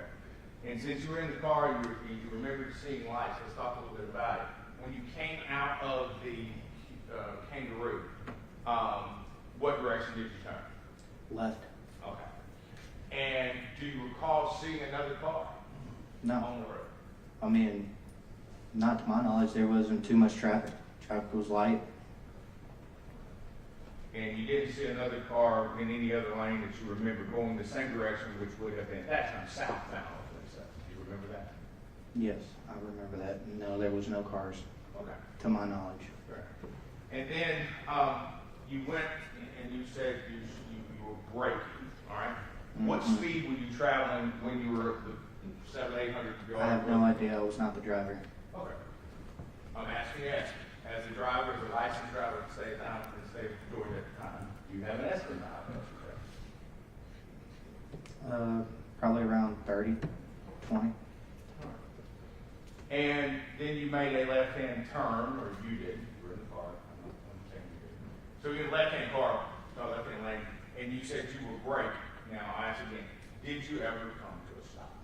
No, we never came to a complete stop. Okay. Would you agree that Highway 27 would be the primary thoroughfare between that and the crossover that you described earlier? Could you explain that differently? a primary road versus a secondary road. Would Highway 27, the 4-lane US highway, would that be considered a primary road versus the cut through that you were mentioning earlier, paved and you made a left-hand turn? I would say that would be the primary road. Okay.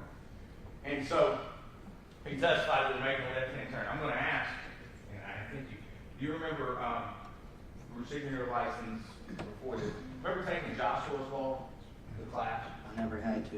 You didn't have to, before that time? Yes. Okay. Well, no, and I didn't have to take it because I was 17 when I got my license, not 16. Fair. Okay. When you took your license, driver's license, were you, requested, there was a written portion, wasn't there? Yes. And I guess I'm old, I guess it was on the computer even then. There was a computer section where you had to ask questions, is that correct? Yes. Okay. And did, in that class, did you learn about yielding to oncoming traffic? Yes. Okay. And do you recall yielding telling you that you should slow to a stop to oncoming traffic? Yes. Now, so as they made this left-hand turn, you testified you did not see headlights, is that correct? Correct. At some point in time in the turn, you begin to see headlights. I was too busy looking at my phone when Dylan made that initial turn. Okay.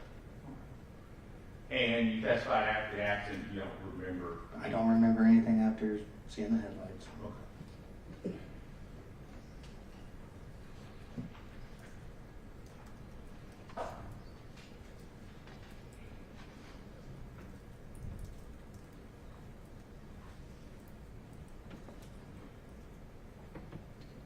Anything that you may have said or done and captured on body camera, anything you don't recall, correct, from that, now, not from watching body camera, but from your own personal recollection, do you remember? I don't remember anything.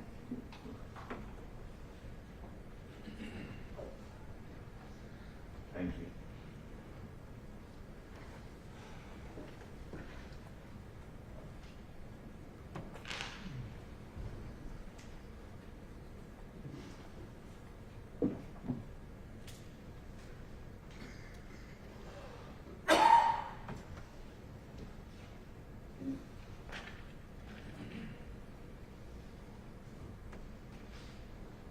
That's all I have. Thank you, Mr. Chairman. Any redirect? No, Your Honor. Thank you. All right, may this witness be excused and/or remain in the courtroom? Yes, and then, yes, and yes. Okay, thank you. All right, thank you, Mr. Finken. You are excused. You can remain in the courtroom if you would like to. All right, thank you.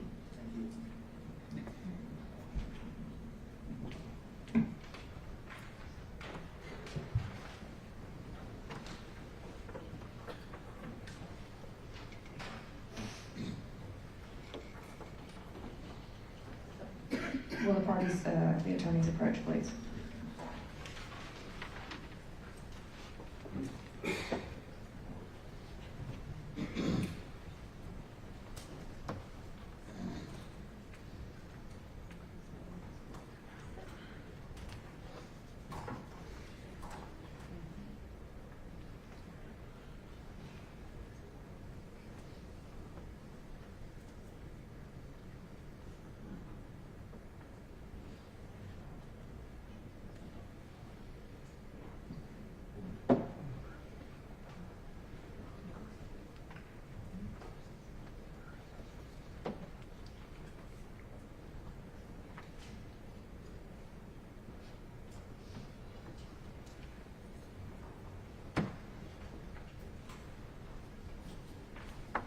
All right, we're going to take a recess for lunch.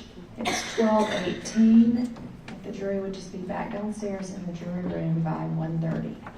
And then we'll get you brought back up here, and then we will start back again.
And the state can go ahead and call its next witness. Thank you, Judge. State from Dylan Hall.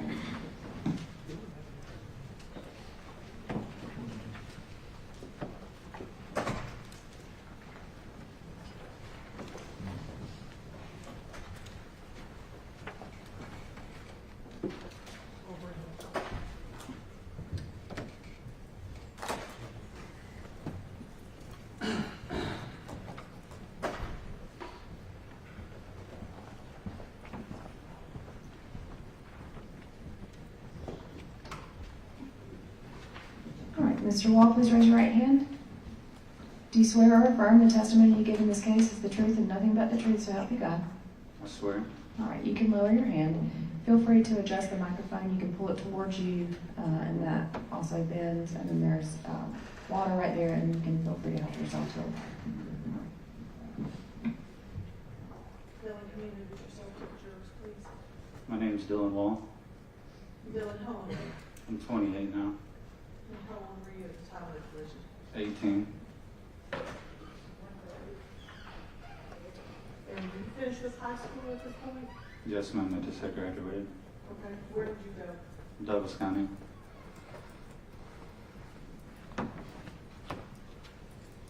And how is it that you knew Ben and Kylie and Isabella? Well, Ben's a neighbor and a good friend for a long time. And I met Kylie and Isabella through friends, other friends. Okay. And you have any siblings? Yes, ma'am. I have 2 brothers. Okay, older or younger? I'm the middle child, so Okay. older and younger. And how old is your oldest brother? I think 31. Sorry. Your mom's going to be disappointed. And how old is your younger brother? 26. And what's his name? Quentin Wall. Now, how is it that you and Ben got together on September 26th, 2015? Well, I guess he was just at his house, and my truck was broke, and called him because we were going to go to TJ's and to use his car. Now, have you and TJ made a plan to meet up? He called me randomly that night and went to hang out. All right, TJ calls you. Yes. You in turn called them. Yes, ma'am. All right. Did you expect Kylie and Isabella? Isabella was already at my house whenever I got off work. Okay. Where were you working? Ace Hardware. I think she was already at my house. I can't really remember. Okay, but somehow they all ended up at your place? Yes, ma'am.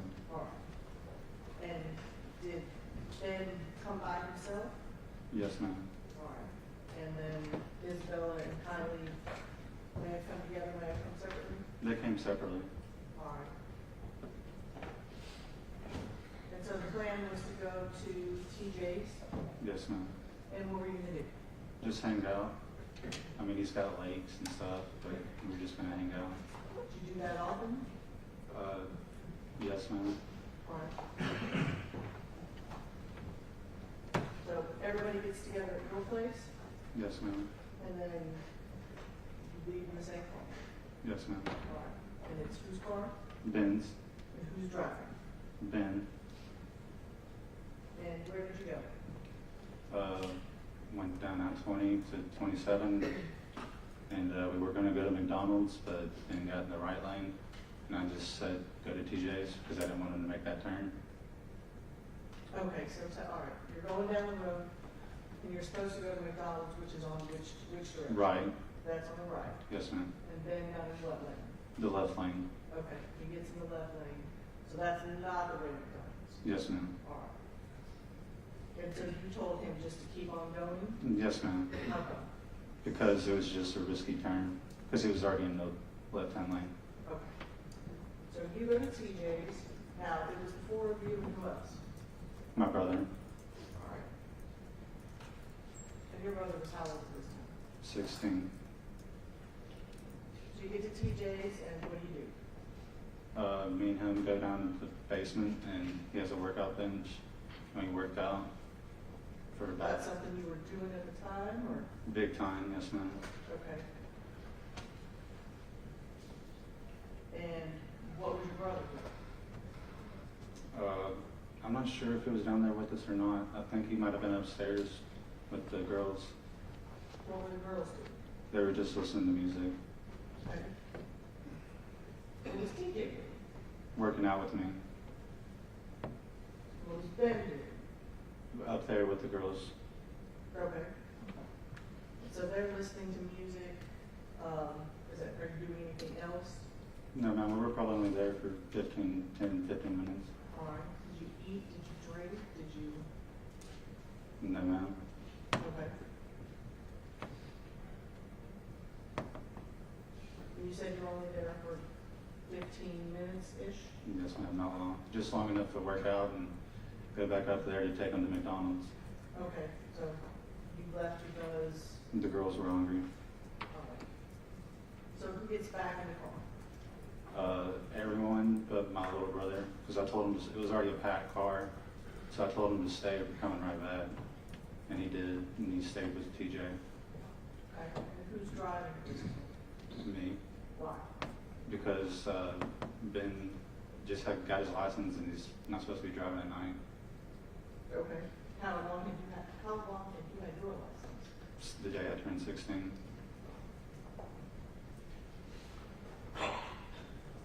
All right, so you did TJ's, and where did you go? To McDonald's, I guess. I came after I got in the car. I don't remember anything besides waking up at Grady. All right, so the last thing you remember is leaving TJ's house. Yes, ma'am. Frankly, I remember putting the keys in the ignition. That's about it. Okay. So when you get in the car, you're driving, who's sitting next to you in the front? Ben, And who's behind you? Kylie, and Isabella. Do you remember which side? I know just because I know where Isabella passed away was on this passenger side. So yes, I guess Isabella was on the passenger side, and Kylie was on the driver's side. But you don't remember? No, I don't remember. That's You just just, remember you and Ben are in the front and the girls are in the back? yes, ma'am. Okay. So you don't remember actually driving anywhere? No, ma'am. I don't remember even making it to McDonald's or I don't remember nothing. Just waking up at Grady. I don't know how many days later or what. Okay. You don't know how long you were there before you became conscious? I have no clue. I just remember seeing my boss, and then that was it, just faintly. I have no clue what day that was. So your boss came to visit? Yes, ma'am. Okay.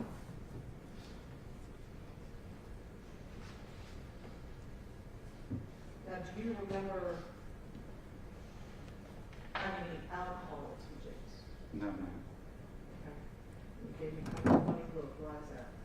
Because that's definitely no alcohol. All right, was the plan to be drinking that evening? No, ma'am. Was that, let me take that back. Did you plan to be drinking that evening? No, ma'am. Would it be possible that maybe some of the other folks that you were with might have wanted to drink that night? Yes, ma'am. And why were you not drinking? Because I was on a workout plan. I was trying to gain weight. And not from alcoholic calories? No.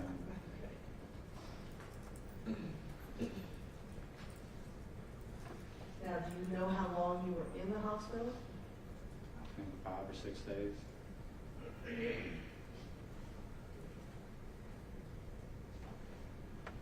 And what injuries did you receive? Binary skull fracture, and I lost hearing out of this ear, and just a scar on my arm. Now, when you say you lost hearing, is your right, let me do this right, the left ear? Yes, ma'am. Is that something that you deal with today? Yes, ma'am. All right. So you were harder to hear out of this ear now? Very.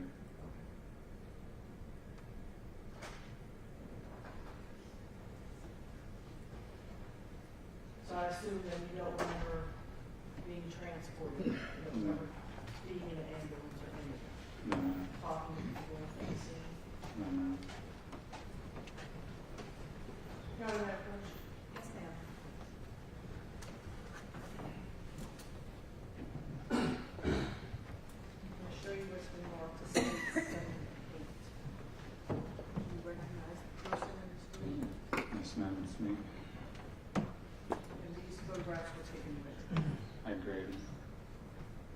time we would tender states 7 and 8. Is that down from military?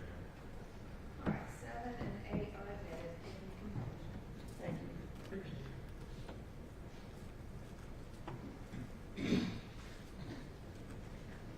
Now this is states, it's 7, and this is a photograph of you at grade.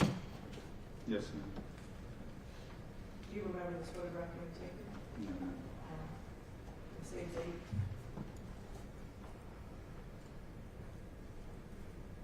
Now, you're talking about the scar on your arm, there's a bandage there, is that what you were speaking about? Yes, ma'am. Okay. Is that something that you still have today? Yes, ma'am.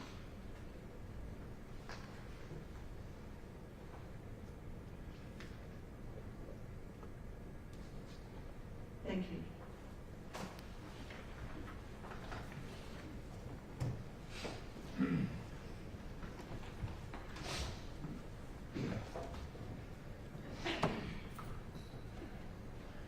Good afternoon, Mr. Wall. A few questions for you. You mentioned today that you said you're 28 years old, is that correct? Yes, sir. What do you do for a living? Where do you work? I work for Country Financial as an insurance agent. Okay. And how long have you been employed there? For about 6 months. And we're going to take you back to, excuse me, 2015. We'll ask you questions about that day, September 26th, particularly. At the time, where were you living? At my parents' house in Douglasville. Okay, where was that in Douglas? 1390 North Flat Rock Road, Douglasville. And you mentioned that you came out here to TJ's house. How often have you been to TJ's house? A good amount. Okay. Had you driven to TJ's house? Yes, sir. Okay. Had you ever driven Mr. Finken's car before? Probably one at a time. Okay. So you were familiar with how it drove, or how it accelerated, or how it stopped, you know, sort of things? Yes, sir. Okay.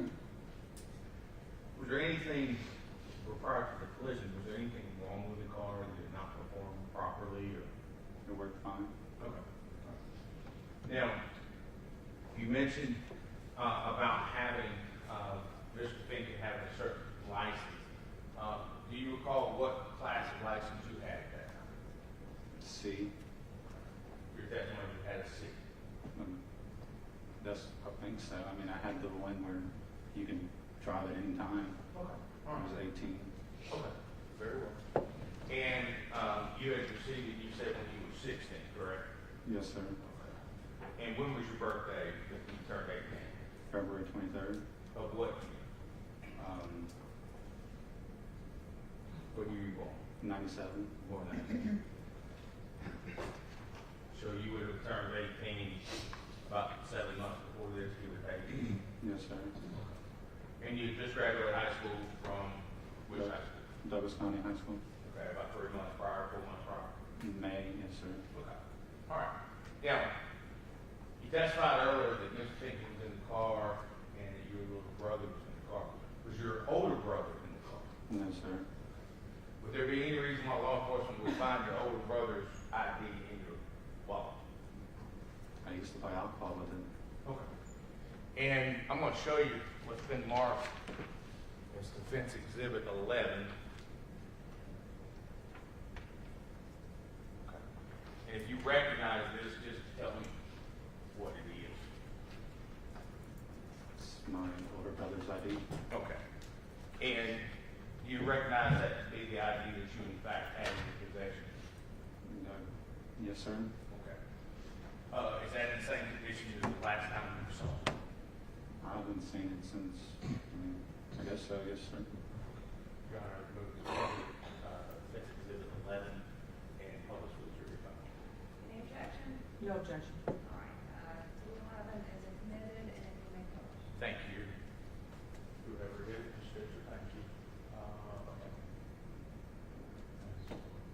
Now, we have not heard the name Theodore Tyler Law. Is that your older brother? Yes, sir. Okay. And his license at that time said under 21, but in September of 2015, he would have in fact been 21, correct? Yes, sir. Almost 22. Yes, sir. Okay. And you do not dispute that this was found in your wallet at some point in time after the collision? Yes, sir. I mean, I've had it in my wallet all the time. Fair enough. And it is fair to say it's actually in this photograph. Do you know, is that your wallet? And I'm backing up if I need to. Is that in fact your wallet that is in right there? Or was your wallet back there? I think I had 2 wallets. I'm not sure if that is the wallet that I'm not sure. Fair enough. Let me ask you this way. No one else would have had that ID with you, right? Yes, sir. Okay. Now, you mentioned alcohol. Do you recall stopping to buy alcohol sometime that night? No, sir. Okay. Do you remember alcohol being at the scene at the time? No, sir. Are you saying it wasn't or you don't remember? I don't remember. Fair enough. Now, when you came out of, when you left TJ's house, I want you to, this is before the accident, can you tell me how you drove or what streets you drove on once you left his house? Hamptons Road to, I don't know the name of the, Holly Spring Road to 27. Okay. And at some point in time, you testified you thought you were going to go to McDonald's. Was that your intention? Yes, sir. At the time, I know it's been 10 years, things have changed. Did you use a debit card for your purchases? I don't remember leaving TJ's. Okay. Have you ever, during the 10-year period, been able to find any sort of evidence or produce any evidence or look at bank records showing that you used the card there at McDonald's? No, sir, I never did. Has he ever asked you to? No, sir. Okay. Now, we see the scene and you guys identified your injuries. Do you recall speaking to anyone at the scene as far as law enforcement or EMS, anybody? Sir, I don't remember anything since I left TJ's. Okay. And you don't remember how you got, let me ask you this, do you remember getting out of the car? No, sir. Okay.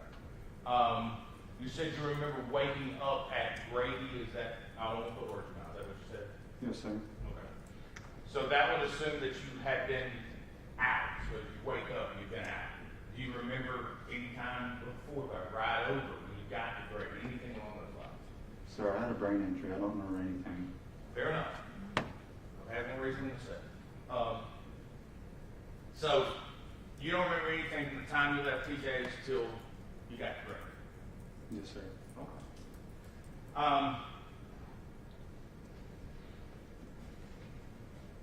Let me ask you before you got to TJ's, because you do remember that, right? Yes, sir. Okay.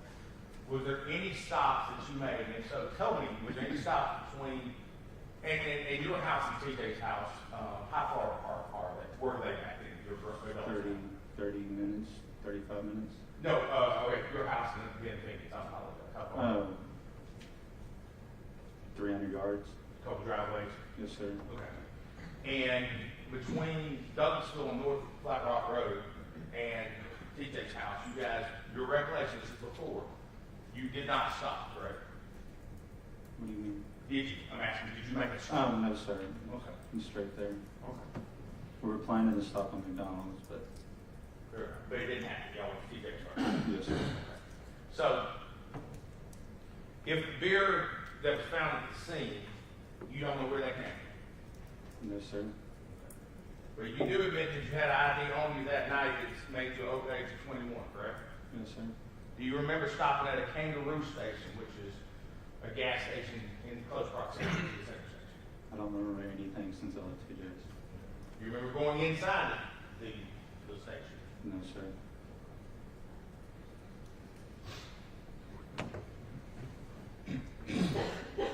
And when you were approaching, and you probably don't know, but I'm going to ask you, do you recall moments, seconds before the accident? Do you remember anything at all?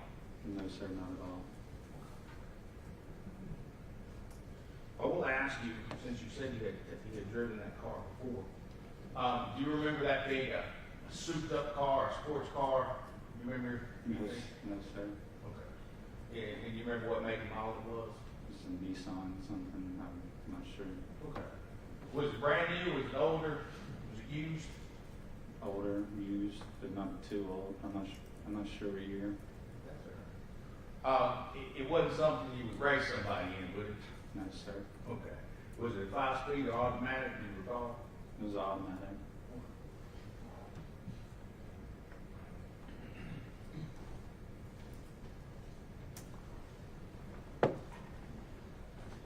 And I know you testified just a little while ago that was you at Grady.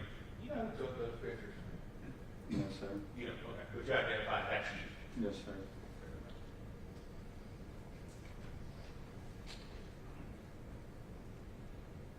Now, were you, or to your knowledge, Mr. Pinkett, dating either Mrs. Chinchilla and Miss Lindsay? No, sir. How long had you known them? For a year. Okay. So you were 18 and you'd known them a year, so they were a couple of years younger than you already, correct? They were 16, 17?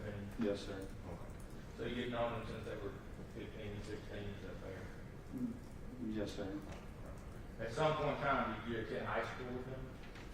No, sir. Did you ever go to South Holland High School? Oh, yes, sir. Okay. When did you go to South Holland High School? My freshman year, so I'm not sure what year that is. Fair enough, your freshman year. Okay. And then you finished at Douglas County for the next 3 years? Yes, sir. All right. Now, did you know these girls from your time at South Holland? I knew friends of friends. How did you meet them? Or where did you meet them? What's that about? Where and when? Did you remember? I think one of my friends dated Kylie and he came over and then they just hung out at my parents' house. We have a pool and swimming. Okay.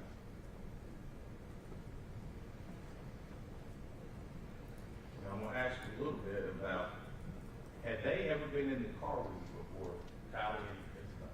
Yes, sir, in my truck. Had you ever driven in that car? In that Nissan? No, sir.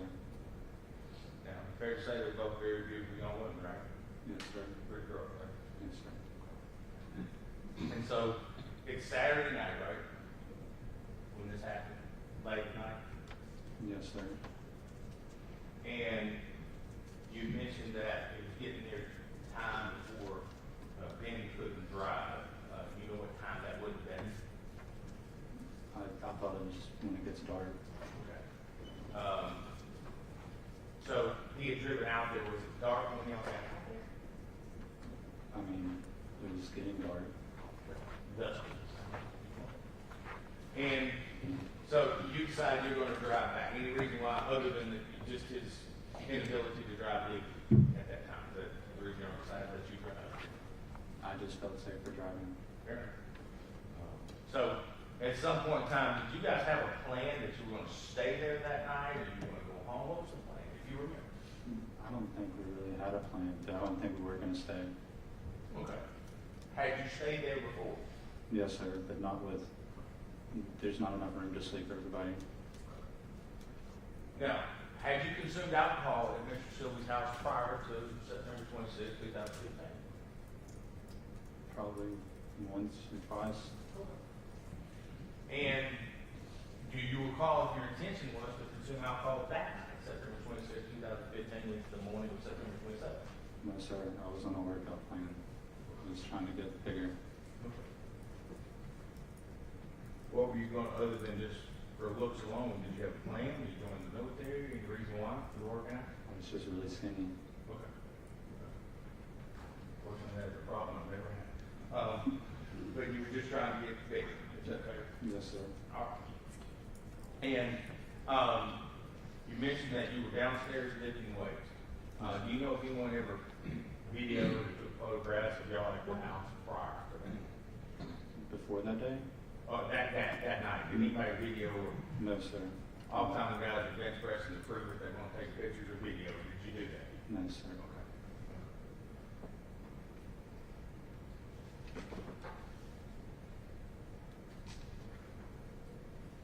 And I think I may have asked you, how many times do you think you could make that left-hand turn on the Holly Springs Drive in your life? I couldn't tell you. I mean, I've done it plenty of, I guess, 10 times. Okay. I was going to say more than 10, less than 20. Is that fair? Something like that. I really can. And for the jury's edification, can you recall, at the time that intersection, was it on a hill, was it flat, was it in a valley, was it in a curve? Tell us what kind of intersection. It was on a hill. Okay. It was tall grass. Okay. And you were making a left-hand turn, correct? Yes, sir. Okay. And you had taken, let me ask you, you said you got your license at 16. Had you taken Joshua's Law? Yes, sir. Okay.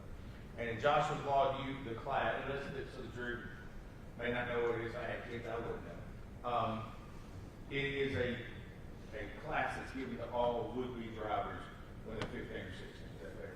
Yes, sir. Did you take it at high school? Yes, sir. Oh, is that back? And do you recall the section about failure to yield? What that means? What you're supposed to do? Repeat that?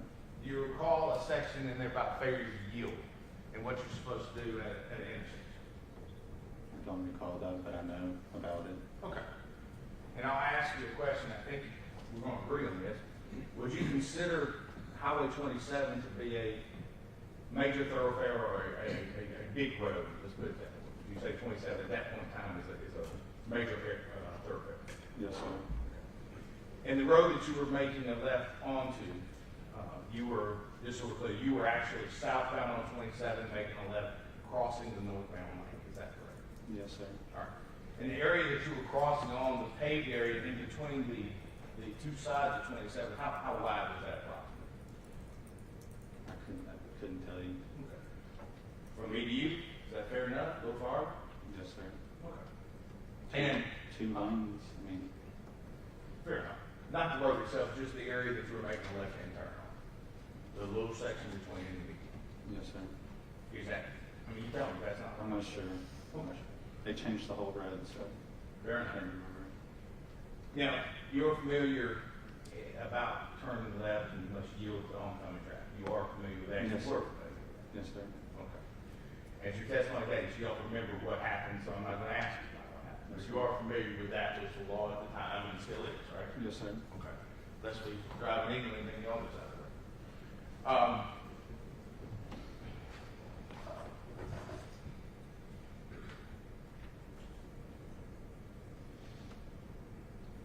I did want to ask, and you may not know this, or say you don't remember. Do you remember where you were bleeding from on your body? From the body cam, I could see my ear bleeding. Fair enough. And that's based on watching the camera, not your recollection. Yes, sir. Okay. Have you become aware of any deployment of airbags? I can't remember anything. Okay. Besides pictures. I understand. Now, I'm only asking what you remember. That's all I'm going to ask. Do you remember, and I probably know your answer if I'm asking you, do you remember riding in the ambulance or meeting the EMTs at the scene, anything like that? No, sir.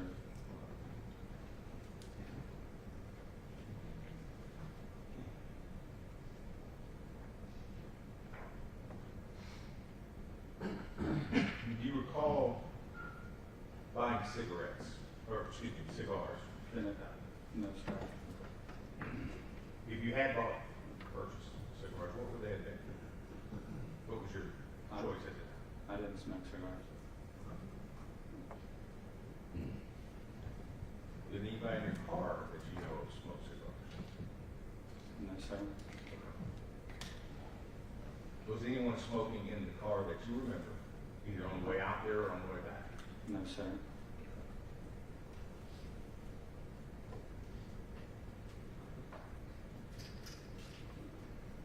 This time, Ms. Wall, that's all I have. Thank you. Any redirect? Any objection to this witness being excused?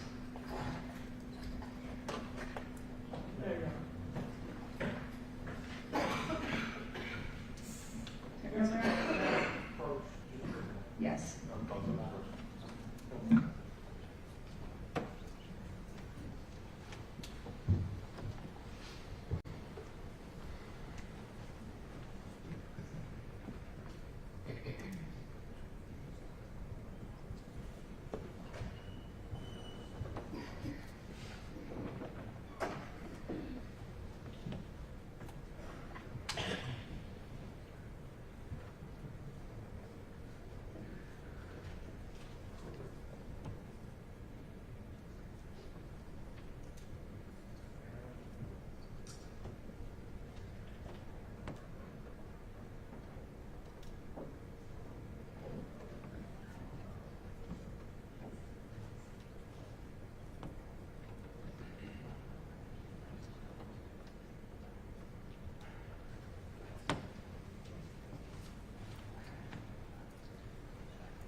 All right, so Mr. Wall is allowed to remain in the courtroom by agreement of the parties at this time, and the state can go ahead and call this next witness.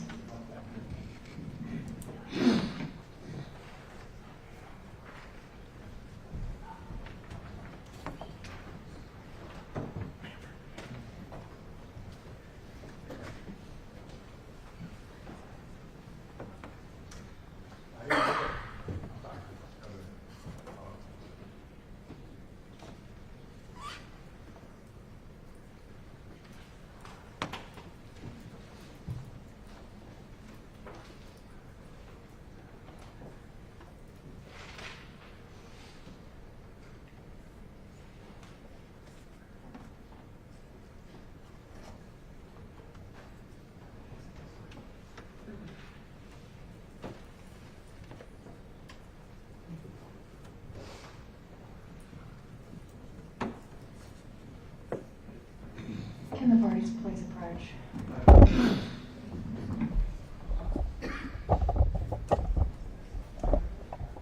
Actually, can the bailiff please take the jurors?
We are going to take a 10-minute recess for the attorneys in this case to address some things with both sides. This is my last warning regarding cell phone usage from this courtroom. The next time, I am banning cell phones from the courtroom, and you will have to leave them in your cars to come into this courtroom. We'll be on a 10-minute recess. If everybody on this side follow me to courtroom B, please. The door should be open.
right, thank you. Before we get back started, I'm just going to state on the record, there was a report made to my office that there was a social media post being made from this courtroom.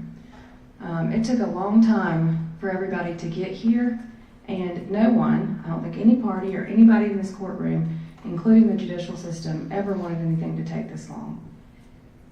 My job is to make sure that there is a fair trial to both sides and that everyone follows the rules and the verbal directions from the court, including no cell phone usage in this courtroom. If it happens again, I will hold you in contempt. And then all cell phones will be banned in this courtroom, and you will have to be subject to the security wand to make sure that you are not bringing your cell phone in this courtroom. That is my last warning. Are y'all ready to proceed? Yes.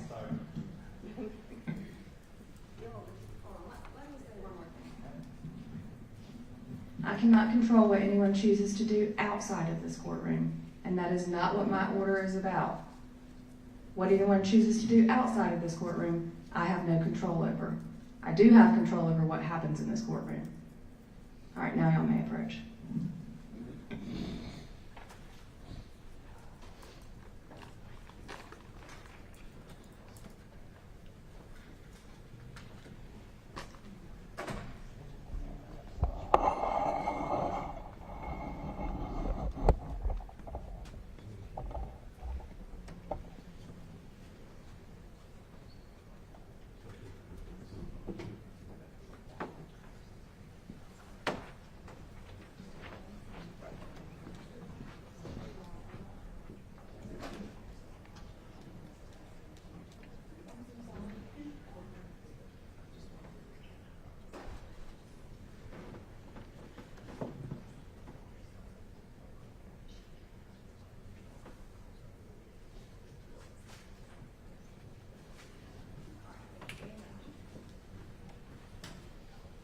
All right, the state can call its next witness.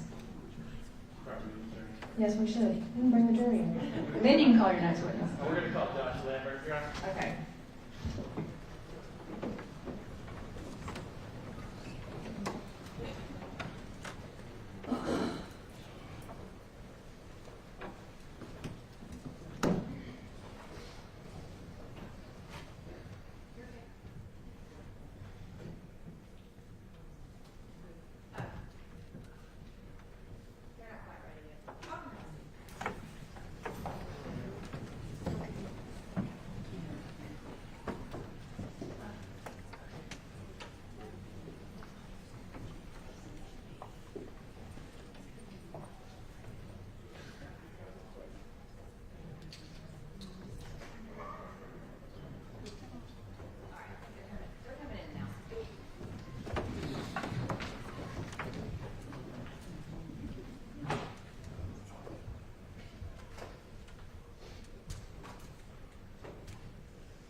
Mr. Lambert, please raise your right hand. Do you swear or affirm the testimony you give in this case is the truth and nothing but the truth, so help you God? I do. All right, you can lower your hand and have a seat. You are free to move that microphone close. The microphone itself bends, and you can help yourself to a little water up there if you need one. Good afternoon.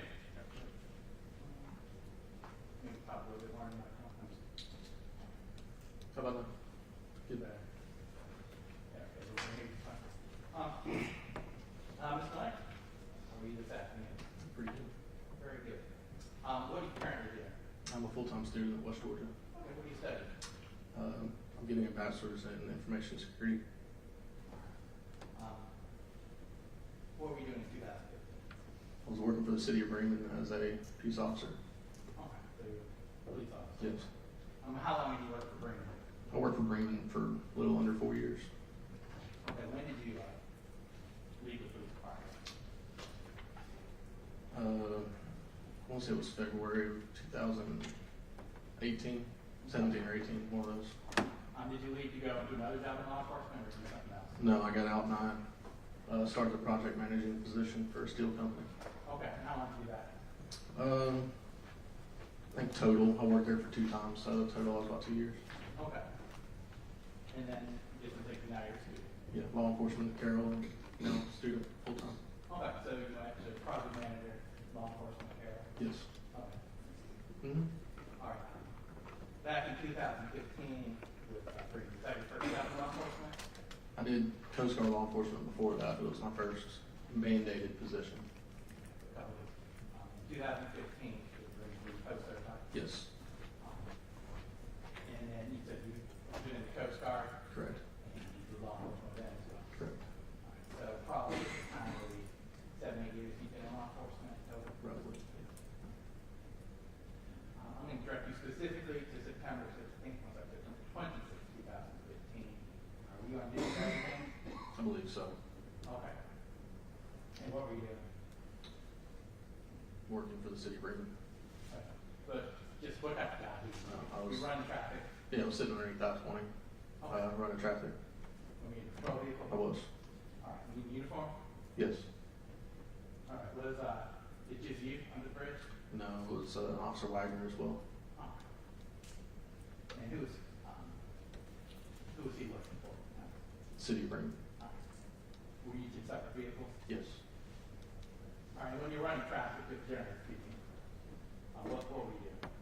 Anything from PC stops to run a laser, just suspicious vehicles at that time. Okay. Was there someone else there at one point with you? Yeah, Trooper AJ Scott was. And you were familiar with Trooper Scott? Yes. And was that just professionally through law enforcement? Yeah, we were friends inside and outside work. Yeah. And when he was with you, was he also in uniform? Yes. Okay, so he was on. Yes.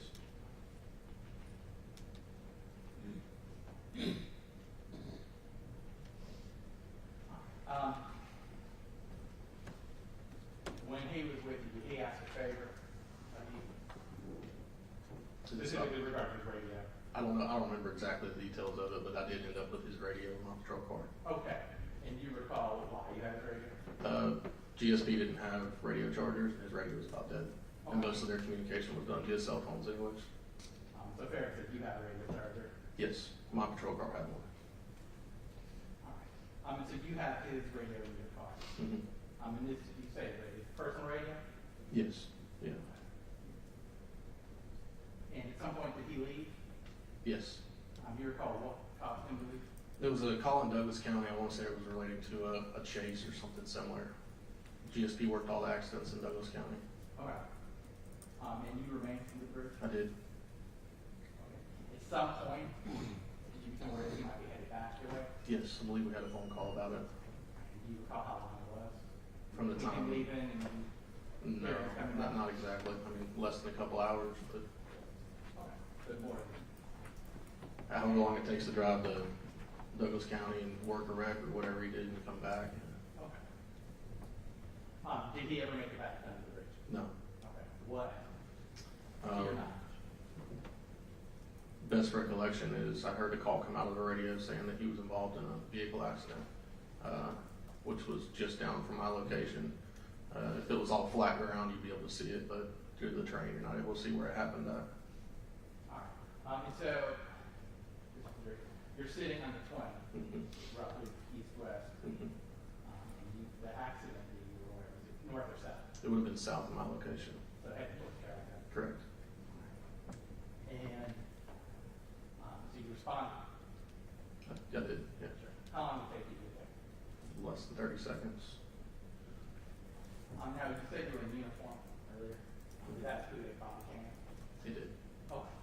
And just explain to this during the time what body cam is and how it works. They're all different versions, but when I was in the city of Bremen, we had one called a ByView, which was a swipe on, swipe off body camera. All right, where was that located in body? I believe it was on center area somewhere. All right, if you just stand up, you just kind of show where it was going. It would have been in this location. Okay. Is that something you had to turn on for it to start recording? It was, yeah. And was that something that you turned on when you approached the collision? I don't remember when I turned it on, but I do know it was activated when I was out there. Maybe better question. Was that recording when you went to the collision? Yes. Okay. Your Honor, I think it's exhibit, if you highlight Henry State Exhibit 9, that's the body cam that Officer Mangle was wearing at the time. So speak away that you're going to. All right, so, exhibit 9 is. Admitted. Your Honor, I would like to publish it for the jury. Yes, sir, you can. This first video.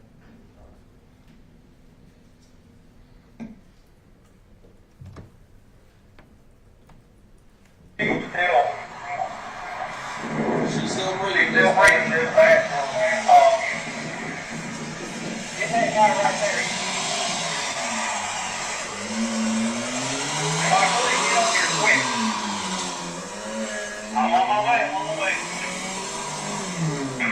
Just get him out here 10:18. Take your foot off the gas, man. They need some information to relay to them while they are on the way.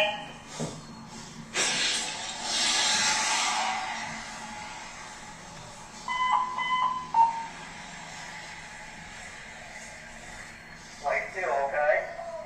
Lay still, I got emergency on the way, okay?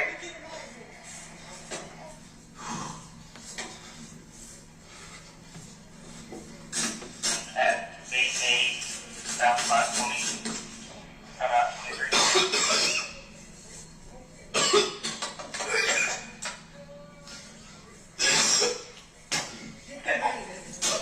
Both doors are jammed to go on your side.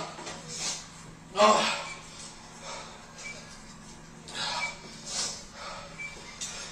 Can you move?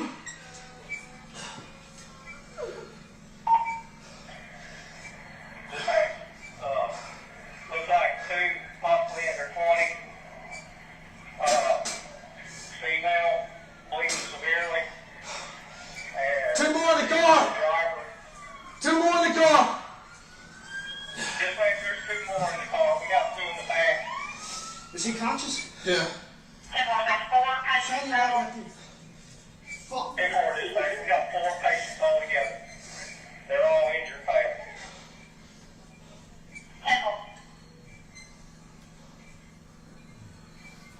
What is this station? Which 23? 10-4, just FYI, Carroll County units are already en route. Sit still, man. Sit still. 04 dispatch coming right. There's that one. Hey!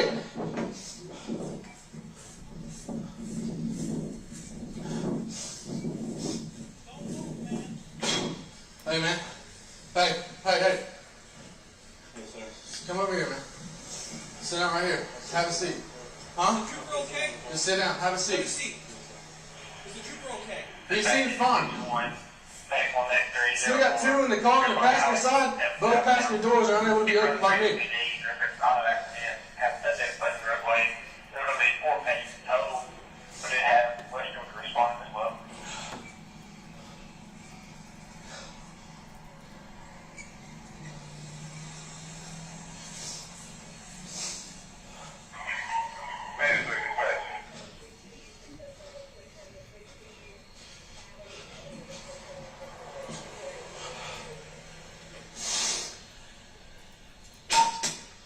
Buckley dispatch. I got a female female You alright? trapped in the back seat. Non-responsive. I don't know, man. Breathing but non-responsive.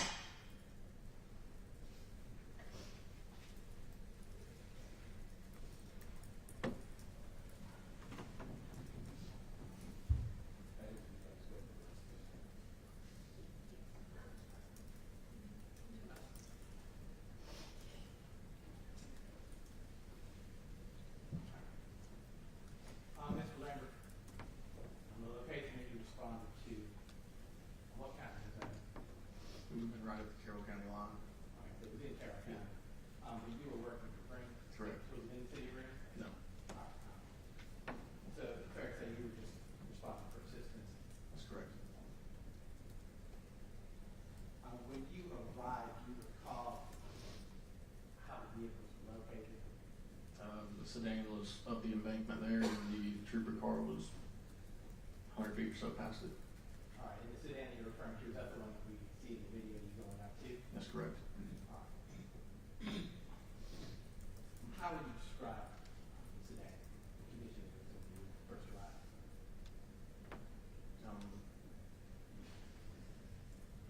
Body damage, is that what you're What asking? side was that on? That would have been on its right side. Okay, the passenger side? Did you attempt to open the doors? I did. Were you able to? No, not the passenger side doors. Okay. How come you couldn't open the doors? Often when vehicles collide with each other, it causes the mechanisms to not work because metal gets shifted. It just, you couldn't open it physically, not with one person. I know too, I'm just asking. Gotcha. All right, so you weren't able to open the doors because of the damage to the vehicle? Correct. Okay. Were you, and so we see in the video, you go around to the driver's side? That's correct. All right, and what did you see when you saw the video? Tell us what you observed when you went to the driver's side. Two people in the back seat, and the driver was being escorted away from the car by Trooper Scott. So when you first got there, was the driver in the vehicle? Yes. He was the one that was accelerating.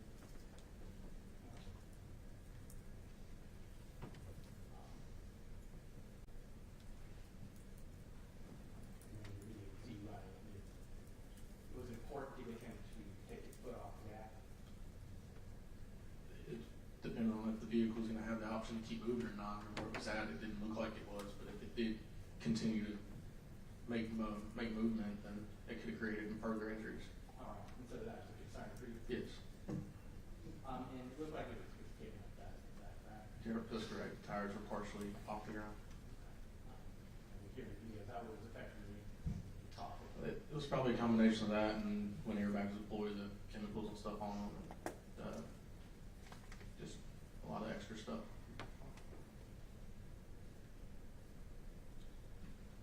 And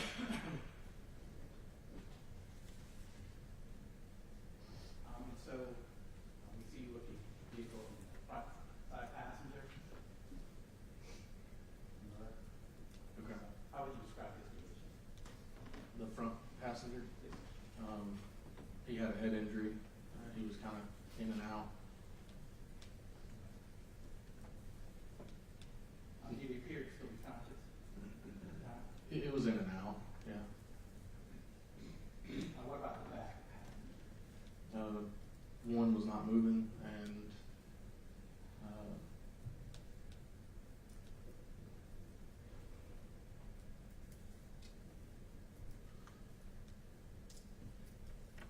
which passenger? So the one you asked about before, that was the one with the head injury in the front right. I thought he was in the back left. This is no long time. There's a gentleman in the front. Mm-hmm. And a female in the back. Okay. And I was asking the condition that you found. Yeah, the female was not conscious, not breathing, and the male was what we discussed. All right. And then you already stated that the driver of the vehicle is outside of the car by the trooper Scott. That's correct. Was there a second female at the scene you recall? There was. And do you remember where you found her? She was laying on the roadway in Holly Springs. All right. Did you provide assistance? No.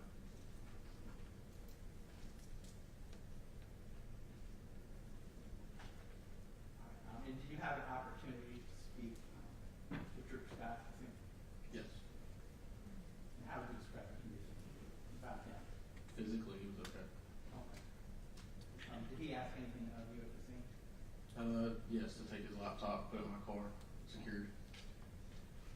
Was that something you did? Yes. All right.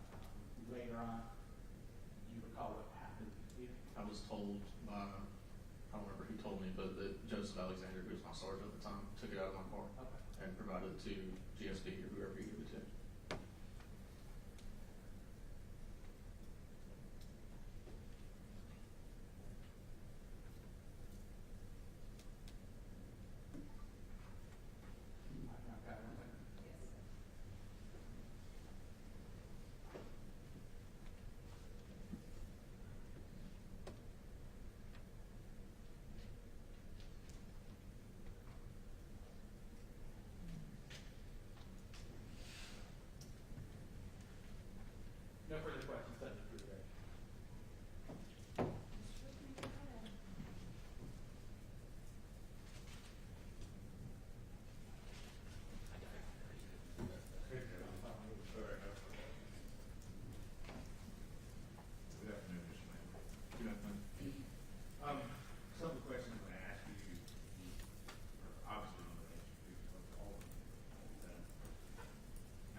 direction my driver's door was facing, the car would have been oriented east and west. And City of Bremen has part of it in Carroll County, though, correct? That's correct. And so it was not uncommon for you guys to be positioned there, correct? No, not uncommon at all. Night shift, particularly, right? Yes. Okay. And if you remember, how would you describe traffic that night? Heavy, light? It's usually very light, and same for that night. And what time did you come on? What was your shift at? We work 12-hour shifts, so 6 p.m. to 6 a.m. Okay. So you've been on about 4 or 5 hours daily shift. And you mentioned that Trooper Scott had been under the bridge with you. Do you remember what time that would have been? It was after dinner, but probably closer to, it was post-dark, so maybe 10 o'clock. Okay. And you mentioned he had left a radio with you. Just so we're clear about this, the Spectrum have radios in their cars. They do. Okay. But the radio you're speaking of is the handheld one off the top mic on your shoulder? That's correct. Okay. And that one just needed a charge, is that fair? Correct. Okay. Is that something you had done for him and other people before? No, not that I can recall. Okay. They usually didn't use the radios. Dispatch contacted them most of the time via cell phone. Gotcha. But you were willing to do it for him as fellow officer? Correct. Okay. All right. Now, just so the jury, those who don't know, how far would you say it was from where you were sitting to where the accident? Quarter mile maybe. Okay. And that would have been, where the accident was outside of the city limits, correct? Correct. All right. But when you heard it, you just responded? Correct. All right. So you mentioned that it took you, you think, 30 seconds or so to come up the hill? It's that, yeah. And then we saw your body camera. I just want to ask a little bit about what we saw. When you got there, we hear the motor revving in what you call the sedan. Is that correct? That's correct. Okay. And you hear a voice, and I'm going to ask, was that your voice? Hey, take your foot off the gas. That would have been Or me. the accelerator. Okay. And you can see that there is a great deal of smoke and debris, and you testified earlier, you think that's from the motor being revved as well as the airbags, is that there? Correct. And you mentioned that a couple of wheels were off the ground, so it probably wouldn't go any further. Correct. All right. Now, we watched the video, and we see you moving around. Obviously, you're a first responder at that point in time. Do we see, and I think you testified this, Trooper Scott's actually assisting the driver. We didn't know who it was at the time. It was just assisting the driver. Yes. Okay. And you could get the driver's side door open? Yes. Yeah. Do you recall how they had to open the other side? Do you recall? I read the transcript and it said they used the jaws of life. Yeah, I'm not gonna ask what you remember, okay? Right. Just what's remembered from that day, okay? Now, how long did you stay on the scene? I'm not gonna ask you the exact minute, just ballpark. I'm not exactly sure, probably less than 30 minutes. Okay. And at some point in time, you went back to work, right, back to the city room? I left the scene from there, left my patrol car on scene, and assisted EMS with one of the passengers to the hospital. All right, let me ask you about this. Do you remember who you assisted with? I don't know the person's name, but I know their orientation of the vehicle. Who was it? The front right passenger. And when you say assistance, tell us what you mean by it. He had a head injury, with only quite a bit of blood, and only makes him combative. So they had to restrain him in the ambulance to make it to Higgins. Okay. So me and another officer rode to the back of the ambulance with EMS because they only rode 2 to a truck. Okay. And who was the other officer who rode with you? Wagner. Right. And you say restraint, was he by hand, by cuff? It was by hand. It wasn't it was to keep him from hurting himself any further. Okay.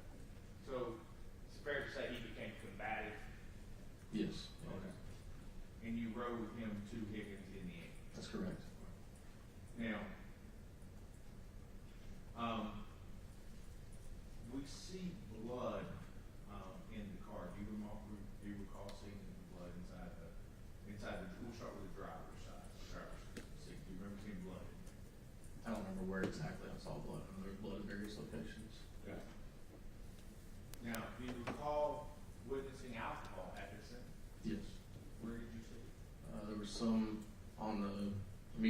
around the car and then some in the floorboard of the car. So there was some inside of the car. That's correct. Did you take any photographs, still frames, anything like No, that? no, it wasn't my investigation. I was just there as an assistant. Fair enough. And you were a first responder, just doing a first responder. Correct. And in that same vein, Trooper Scott is seen getting the driver out of the car. Is that something that the first responder you would call? You need to get the driver out. A lot of it depends on the individual accident, but yeah, in that situation, I would have been. So you didn't find that unusual for an officer on duty to try to get a car out of it? What could have been smoking, we didn't know. No. And you've been out of law enforcement how long, Mr. Miller? A year and a half or so. And after this, you went to work with, you mentioned mechanical. Yeah, I worked for a company called Division 5 in Winston. Okay. And then you went back to law enforcement for a while? I did. And then you're continuing education in mechanical? Correct.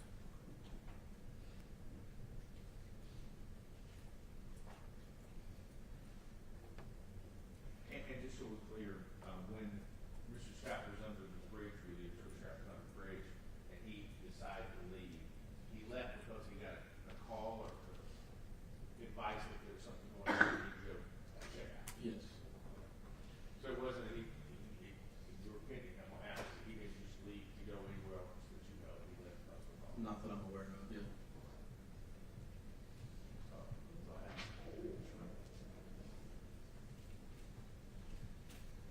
May I redirect? Thank you, Your Honor. Mr. Lambert, the front passenger that you escorted, did he seem in control of his facility? He didn't seem like he was aware of his surroundings at the time. Was your impression at the time about like because he's just been in a high-speed collision? More than likely due to the head injury, yeah. Thank you. Nothing further. Any objection to this witness being excused? No. No, Your Honor. All right, and any objection if he remains in the courtroom? Okay. No, Your Honor. Thank you, Mr. Lambert. You may be excused, and you're welcome to stay if you would like. The state can call its next witness.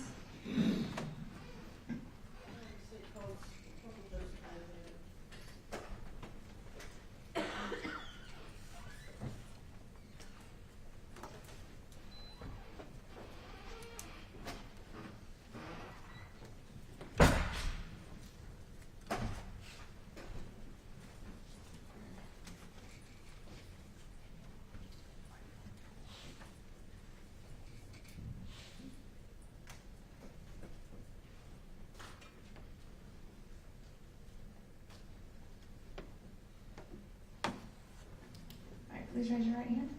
Do you swear or affirm the testimony you give is the truth and nothing but the truth, so help you God? All right, thank you. You can lower your hand and have a seat, and you can arrange the microphone so that it's comfortable while you're testifying, and then you may have one of those videos if you would like it.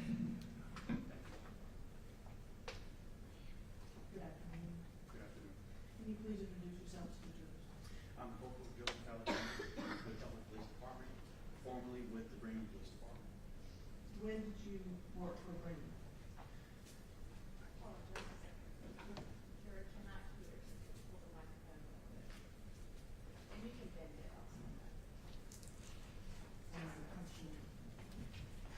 I was with Bremen from 2006 to 2017. And then you went to Temple? Correct. Okay, so you've been there since 2017? Correct. And I apologize, your current rank is? Corporal? And back in 2015, what were you at Brandon? I was a sergeant.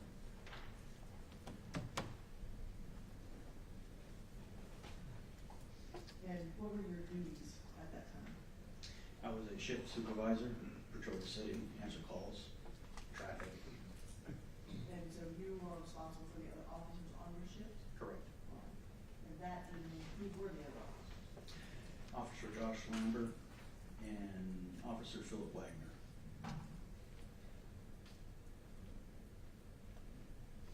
And so how is it that you came to the scene of this collision? At that particular evening, I was in the center of town. I heard the call go out. It was a vehicle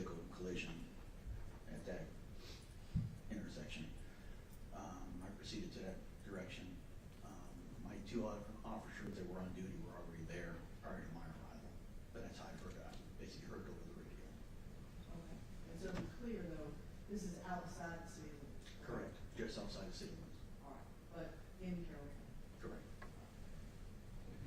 So how long did it take you to get there? Maybe 3 minutes. And were Wagner and Lambert already there? Correct. When you get to the scene, what do you see?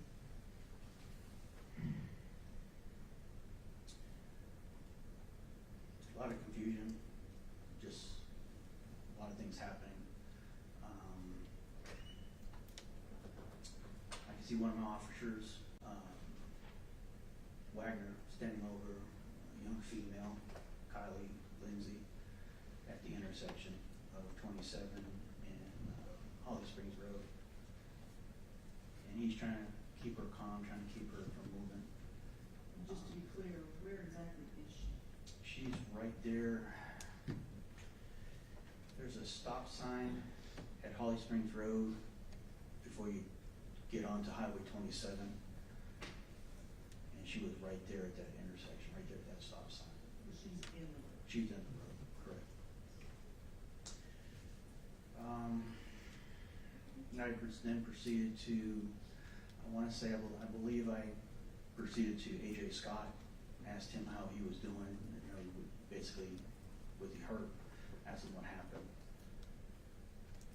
He basically told me what happened. He said he went right when he should have went left. He was in shock. I asked him if he has his agency en route. He said, he has people from his agency en route to the location. Then I proceeded to the car.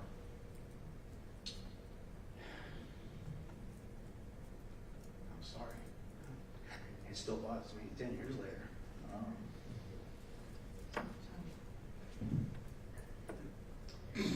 There was a young girl in the back seat. At the time, we didn't know who she was.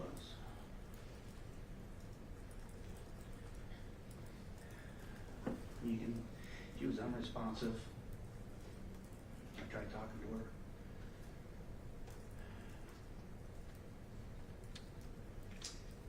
Then, after that particular moment, there was nothing I could do. So they had already picked up Kylie and put her in the ambulance. And I went to the back of the ambulance to ask her who her friend was. And she told me her name was Chinchilla was her name. So we did a big search around the area, and we ended up finding her purse outside the vehicle. And we found out her name was Isabella Chinchilla.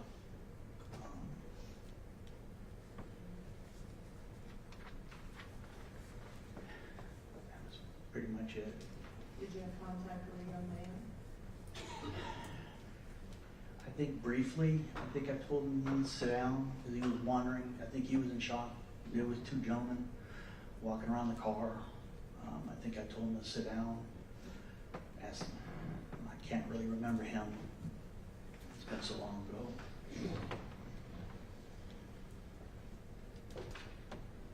Were you wearing a body cam with him? Correct, I was. And was it recording as all of this happened? Yes. Remember this time you tender? 10? Tender takes 10. No objection.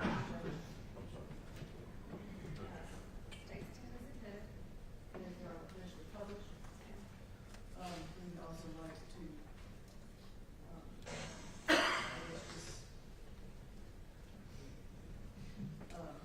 state for the record, as we previously discussed with defense counsel, that some of the video has been redacted to remove some more, I guess, gruesome portions.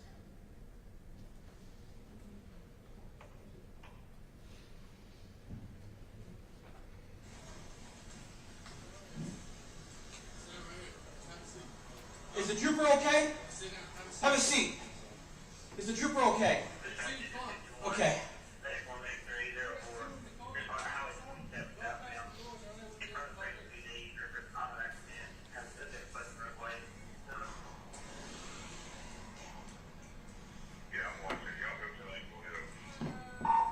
Foxboy Dispatch. I got a female 20 years of age entrapped in the back seat, non-responsive, is breathing but not responsive. another 20-year-old female in the roadway at Harley Springs Drive and Highway 27. She is not responsive. She is breathing.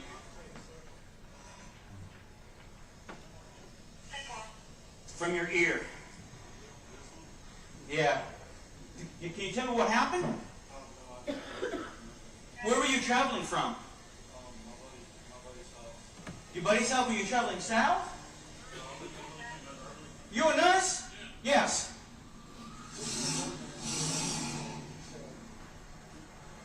Were you traveling south on 27? Okay. We got help en route to you, okay? Hey, bud. I got a lady there that's unresponsive, is breathing. It sounds like she's gargling. She looks like she may be trapped in that back, in the back. If you have a flashlight, here you go. Just stay right there, ma'am. Don't get up. Bam.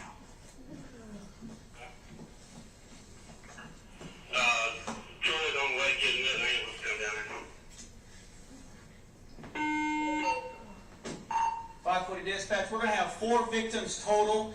I have 2 males that are conscious and alert and in speaking. I have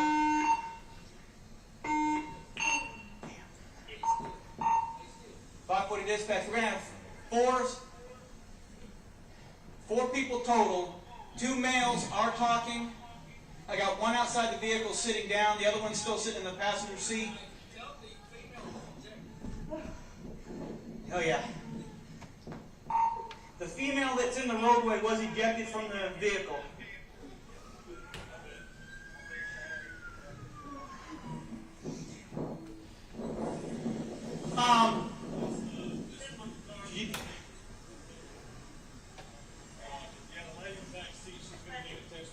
Yes, that's why I called you on for her. She's not doing good. She's not doing good either. But and what's your name, Paul? Dustin Jackson, yes, sir. And you're from where? I work at Tanner. You work at Tanner in Carrollton? Okay. She's not breathing. She's about to stop breathing. Okay. That's the worst patient. Back seat. Okay, good. You're good. Thanks. I'm gonna let them do their thing. Okay. All right. Thank you, bud. Appreciate you stopping.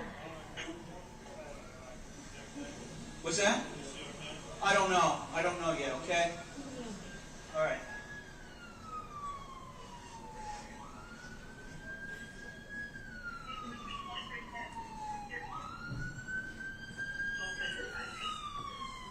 What happened, brother?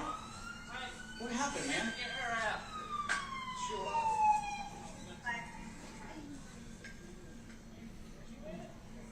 Yes, he was. AJ, do you have somebody else coming? Your supervisor's coming? Okay. What happened, man? They pulled right out, making this left turn right there. You didn't see him? I saw them. I tried to. I went right when I should have went down left. Because they were making that left.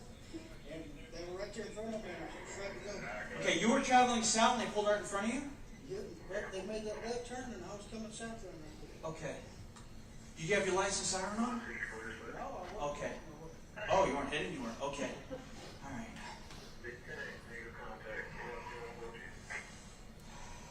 But you're okay. All right, brother. Where's I guess that blood, where's the blood coming from on your shirt? I drove the driver out. I couldn't get to the passengers. Okay. All right.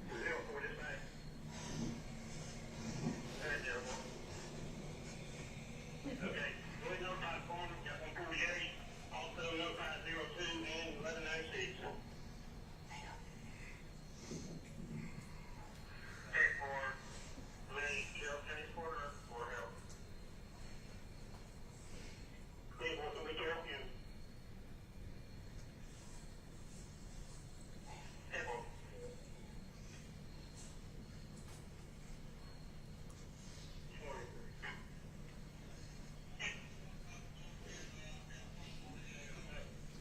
He's involved.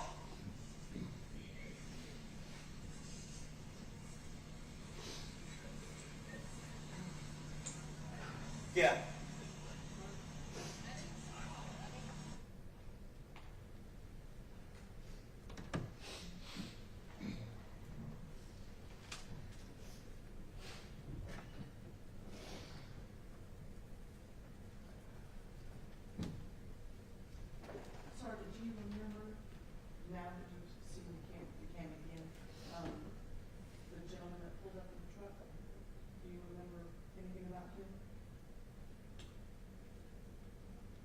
he pulled up, asked if we needed any help, asked him if he was a nurse. He said yes. I said yes, I need help. We just happened to be driving by. Just happened to be driving by. Okay.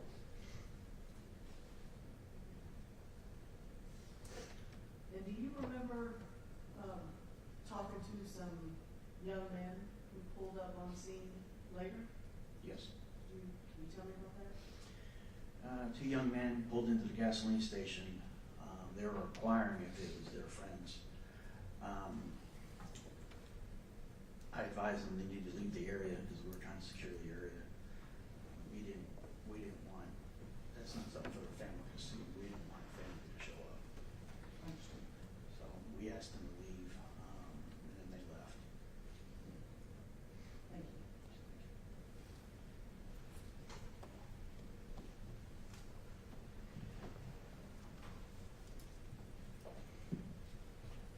Good afternoon, Corporal Alexander. Going to ask a few questions. Back in 2015, how long had you been in law enforcement?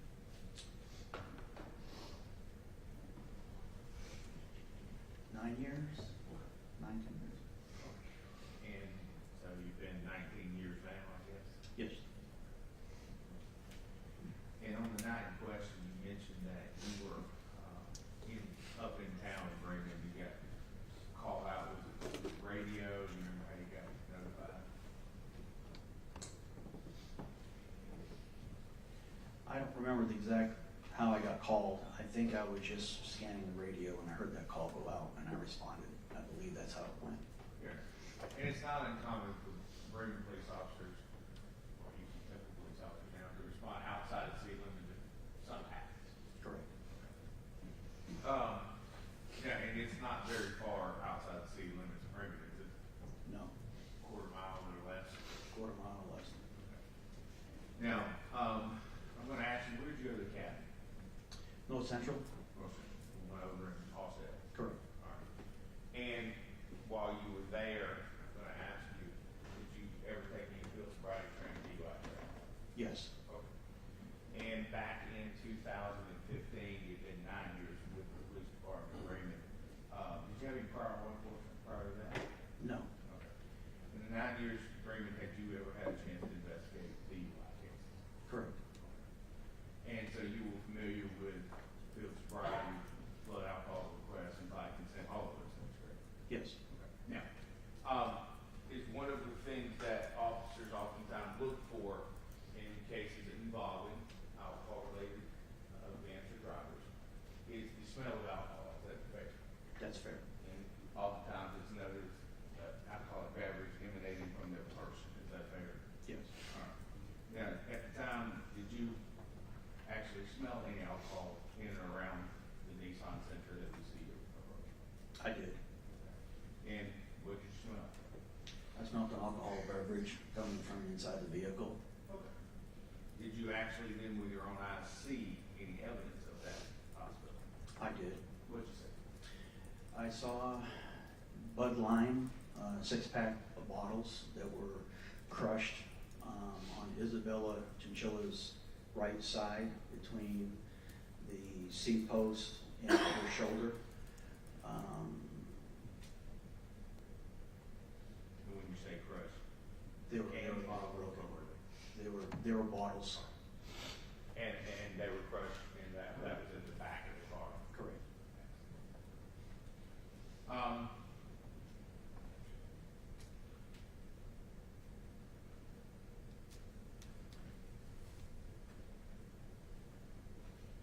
Your body camera, do you remember what kind it was back then that you saw after that? Was it a swipe tie? Not actually, it was a swipe tie. You turn it on, turn it off, or does it come on? We turn it on and off ourselves. And so, those body cams you would have had to turn on, we see the video, as you got out of the car, you put it on. Is that correct? Correct. Okay. And obviously this wasn't within the city limits of Bremen, so you were not technically working the accident, correct? It was just a Correct. All right. And do you recall, towards the end of your video, you see arrives, you remember talking with him? We hear the word sea collar, which is generally an EMS term. Do you remember discussing the thing with him? I don't remember. Okay. I do remember going to the back of the ambulance. Sure. Which ambulance? It was an Ambicare ambulance, I believe. Who was it transporting? They were transporting Kylie, Lindsay. They were attending to her. I asked her a few questions, and she was responsive and answered the questions back to me. And then I left the ambulance. Okay. Do you recall what you asked? I asked her who her friend was in the back seat. And did she give her name? Yes, she gave me her last name of Chinchilla. And then you testified earlier, I don't want to put words on it, that you found a wallet or purse or something. I found her purse. Okay, you put the two and two together with the name and the ID. Yes. Okay. And we see you're pretty close to Dylan Wall at one point in the video. Did you ever get face to face with him that you remember? And I know it's been this. I don't remember. When we hear conversations or statements being made, and I don't know if you made them or not, you're telling him to sit down. Was that you or you and somebody else, or do you remember? It was me and another officer, Officer Lambert. Okay. And then how long do you think you were there that night on the scene, if you can answer that?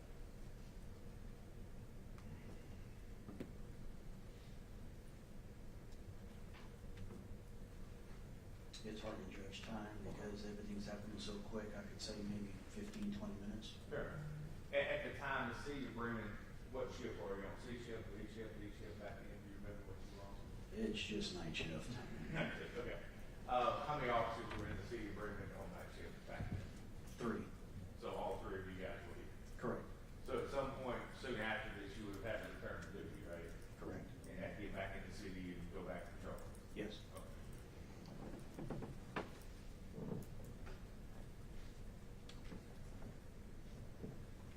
And on ask in your, at that time, 9 years, and now a lot longer than 19, have you ever worked accidents where alcohol has been present inside of vehicles? Yes. And as a result of that, have you ever issued citations for driving under the influence or less safe? Yes. And in this case, again, this wasn't your jurisdiction. Correct.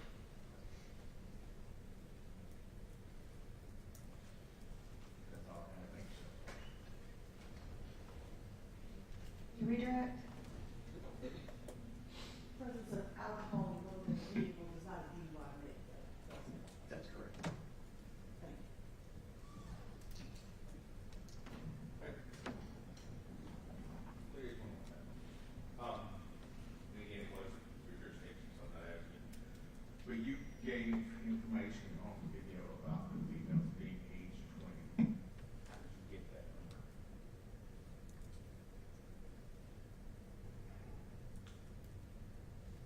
She looked a lot older than what she was. It was a shock to find what her actual age was.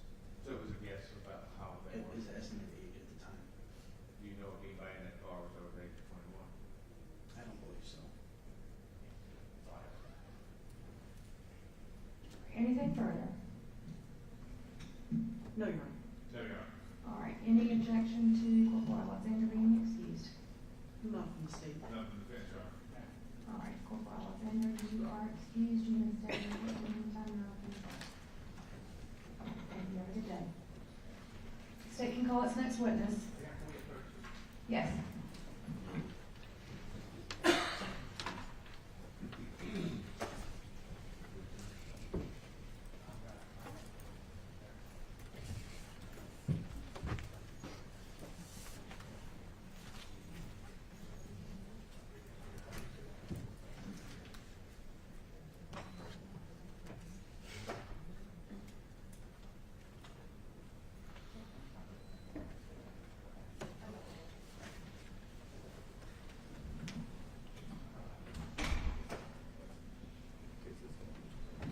This is for the jury. Our next opportunity for a break would be in about an hour. Does anyone need a break now? Or it will be an hour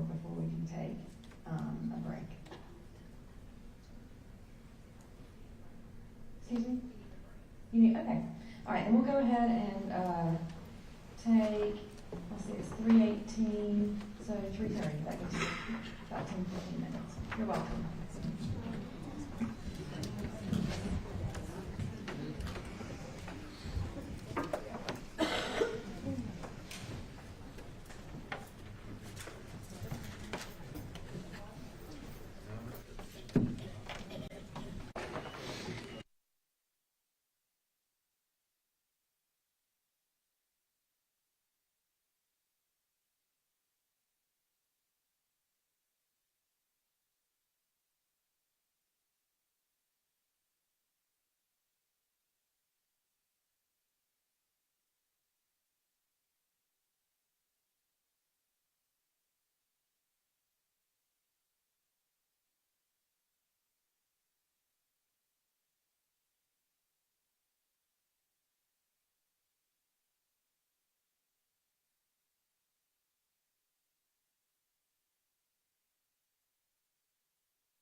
The state can call its next witness. Thank you. We're going to call Philip Wagner.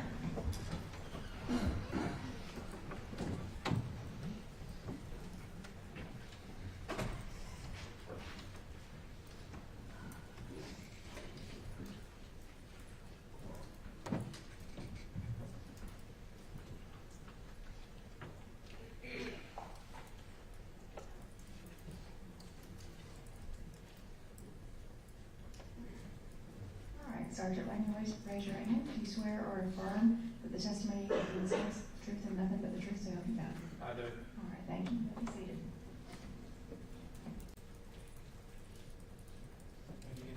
Yes. Sergeant Wagner, can you tell me what you're wearing? You're law enforcement? I'm sorry, you'll have to speak up a little bit. Yeah, no problem. Yeah. You tell that you're a law enforcement? Yes. All right, what are you currently doing? I am an SRO for Jones Elementary, All right, so an SRO, that stands for? School Resource Officer, All right, and how long have you been in law enforcement? almost 30 years. And school resource officers, is that through the Buchanan Police Department? It is. How long have you been with Buchanan? Is it the entire time?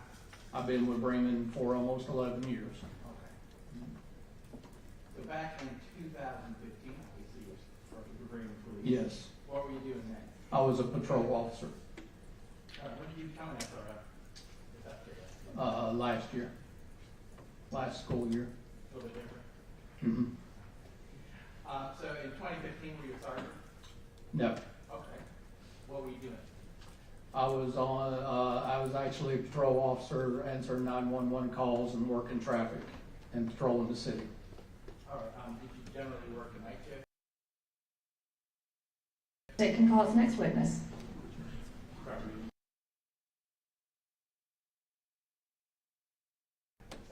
Say 11 to 12. Yes. Where were you stationed, or where were you located? I was located underneath the I-20 bridge. Were you in uniform? I was. All right. Were you in a marked patrol vehicle? I was. Was it just you? Me and Officer Lambert. He was also with the Buchanan Police Department. Yes. Were you in separate vehicles? Yes, separate. Was there anyone there with you? We sat there alone for a little bit, and then Trooper Scott pulled up. All right. Were you familiar with Trooper Scott? I'm sorry? Were you familiar with him? Yes. How'd you know him? Just by passing at that time. Was it unusual for the Buchanan Police Department to just hang out under the bridge? No, not unusual at all. And you said you were monitoring traffic. Yes. Do you remember what traffic was like that night? Probably about medium traffic. To you, what was medium traffic?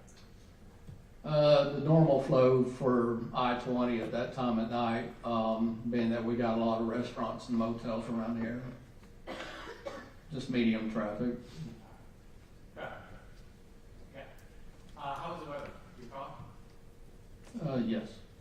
Okay. What was the weather like? I think it was a clear night. Now you said that Trooper Scott was with you. At one point, he was sitting under the bridge with us. All right. And did y'all talk or chat anything? He talked to Officer Lambert. Okay. And at some point, did he leave? Yes. Do you recall why he left? He responded to, I think, back up Carroll County. What was the next time you saw him? When I responded, I never actually saw him, but when we responded to the accident. Right. Okay. You saw him at the scene of the accident. Yes. How long a period of time was it between when you saw him leave and you saw him at the scene of the accident? I'd say probably 30, 40 minutes, maybe an hour. And what caused you to respond to the scene? We heard Trooper Scott ask for, or come on there and say that he was involved in a 1050, which means accident. That was over your radio? It was not on our radio, it was on his portable radio. Okay. And He had left his radio with Lambert to charge, Officer Lambert. Okay. And how far away was the scene of the accident? From where you were? Maybe quarter of a mile, maybe less. So it didn't take you long to get there? No.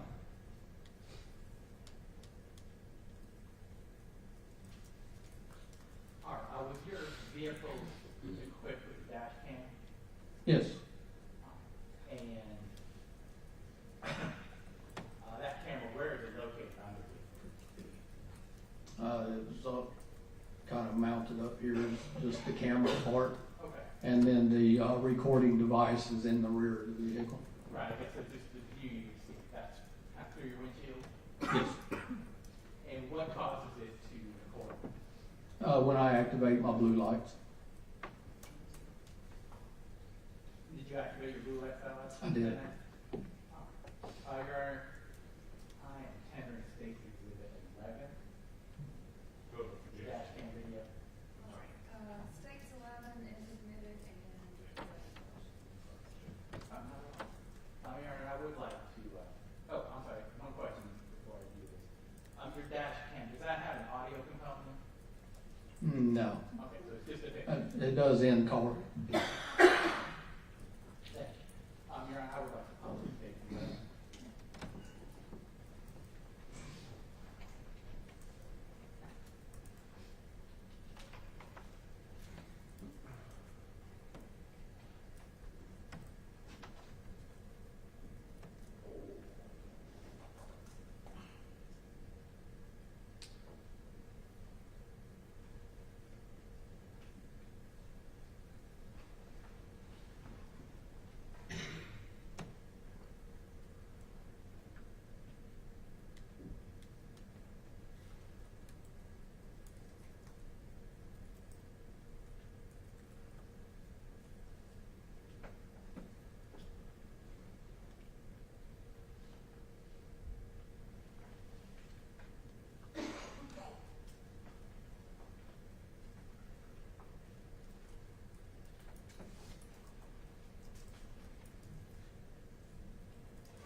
repeating what you saw out of here.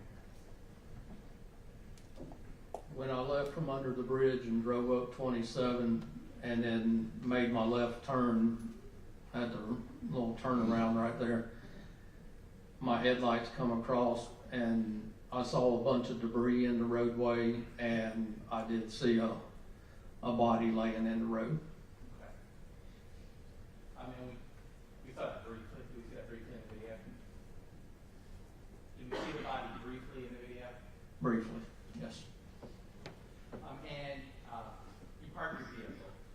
How did yes. you park it in relation to that scene? I parked it kind of at an angle, and the street was here.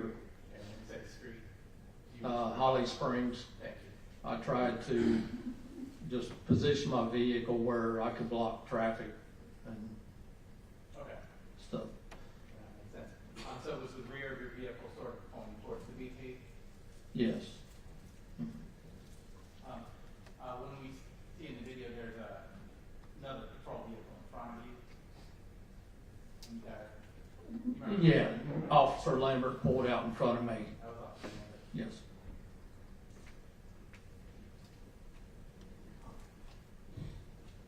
Now, after you parked the car, you get out. I did. How would you describe the scene you saw? I saw a vehicle up toward the wood line. And is that the same one we see in the video? Yes. Okay. And then Trooper Scott's vehicle was a little down from it on the right. And then, of course, she was over here in the roadway. Okay, now you got to get this taken out. You're using your right hand when you say she was over here. So you mean she was on the body that you saw in the right, to the right of your vehicle? Yes. So using the video that we just watched, that would have been on the right side. Yeah, the passenger side of my vehicle. Thank you. And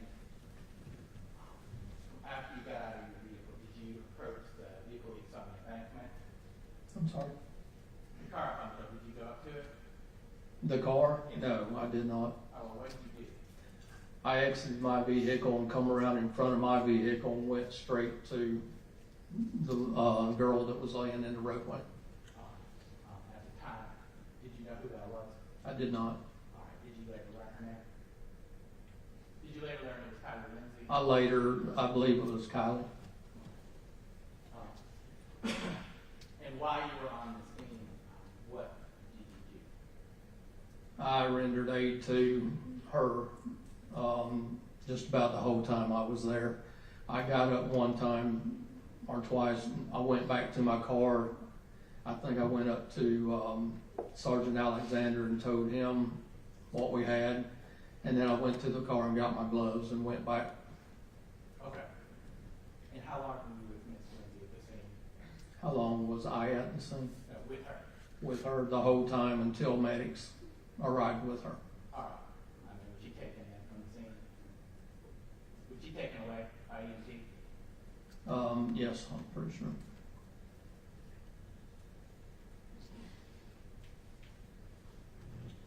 Now, Sergeant, in the video, it appears that someone was being spoken to right in front of your car. Do you recall who that was? I believe that was the driver they put at the front of my vehicle. Okay.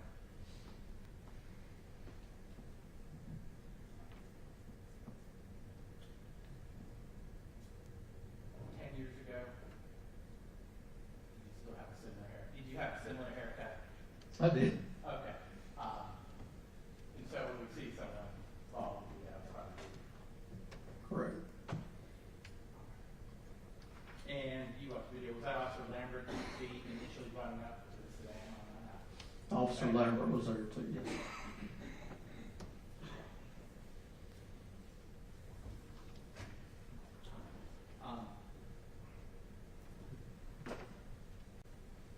Did you later assist, I guess, with the front passenger? He was taken to the hospital. Did you assist in that? Yes, in the back of the ambulance. Okay. Were you in the ambulance or did you go in your vehicle? I got up in the back of the ambulance and assisted because he was being a little bit combative with them. And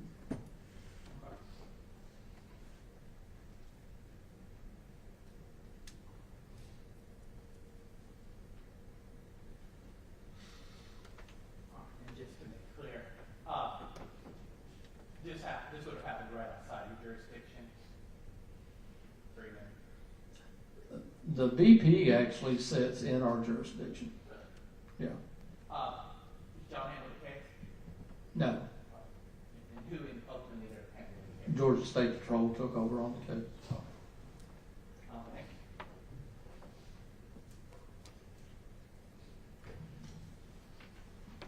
Dr. Wagner, good afternoon.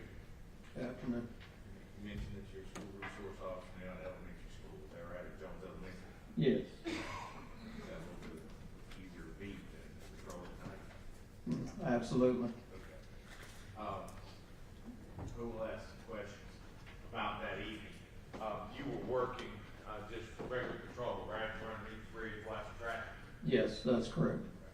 And that was a common thing for night shift to do and bring that to town, correct? Correct. Is it still a common thing? Yes. And in the city of Brigham at that time of night, there's going to be more traffic on 27, I-20 than anywhere else in the city. Is that fair? That's fair to say. All right. We watched the dash cam video, and I want to ask you a question. There was a young lady that was in the video that had a pink shirt, blonde hair, and blue gloves on. Do you know who she was? I do not know who she was. Have you come to know who she was? No, I have not. Okay. During your years of policing, the many years you've been in it, have you ever worked an accident where you had to call a life flight or helicopter? Yes. Did they call one here? Not that I'm aware of. I don't know. Okay, fair enough. And it's not one that's captured on the video we saw today that you remember? No. Okay. How long do you think you were there on that scene? 45 minutes or so longer. Okay. And how many officers at that time were on your shift in the city of Brigham? 3 of us. So you, Mr. Lambert, and Mr. Alexander? Absolutely. At some point in time, you guys had to go back to work in the city, though, back to patrol, right? Yes. All right. Did you ride in the ambulance? You mentioned you got in the ambulance. How long did you stay in the ambulance? If I remember correctly, when the ambulance started to transport, I got back in my patrol vehicle and followed them to the hospital. Okay. And just so the jury, not everybody's from here, when you say Higgins, where is Higgins located? Higgins is located on Alabama Avenue, almost in the center of town. Okay, of Brigham? Yes. Okay, so from the scene that we're talking about to the Higgins, estimate what, 3 miles, 4 miles? 3 miles. Okay. And so you think that you may have gotten back in the patrol car. Did you follow an ambulance? Do you remember that car? I believe I did. I believe I followed the ambulance to the hospital. Okay. And you remember you brought Josh Lambert back to his car at some point in time because he had to get back to it somewhere? I don't recall. Okay. I Fair don't. enough. Fair enough. And we watched the body, we watched the dash camera and you assisting at the scene. Is it fair to say it was chaotic? There's a lot of people moving around, right? Yes. Okay. And not everybody's law enforcement, right? Correct. All right. I think we see on patches, we see Westwood ambulance patch. They were there. Yes. Okay. We see turnout jackets with Carroll County Fire. They were there. Yes. Okay. We also see what looks like maybe a Carroll County Sheriff deputy shows up as well. Yes. Okay. We see people in vests, reflective vests. Is that something that's standard issue for law enforcement? It is. So there was a lot of, through the course of the video, there was a lot going on. Is that fair? A lot of people there, yes. And I'm asking about your video, and I know from how far from the Nissan, the worst, and how far were your car approximately? Estimate. 60 feet maybe. Okay. 20 yards or so, give or take. Yeah, somewhere around there. And we see in the early part of that video, you feel free to watch again if you need to. We see in that video that your dash facing what would be the right side of that sedan. Is that fair? That's correct. And in that video, we see the wheel, the right wheel moving. Is that Yes. fair? Yes. Okay. Can you tell, or have you even looked to see, was that in a forward direction, backward direction? Do you know which way the wheel was spinning? No, I do not. Okay. Is it fair to say it was spinning at a rapid rate? Yes. Okay. And your knowledge of automobiles, you've worked many crashes, and I'm assuming you drive a car outside of work, right? Yes. Okay. And you own a few cars, I would imagine. Yes. Okay. To make the wheel spin, you have to have your foot on the gas. Is that correct? Yes. Okay. And so we see the wheel spinning, and I'm not asking what's happening inside the car, but simply that the wheel is spinning at a rapid rate. Yes. Okay.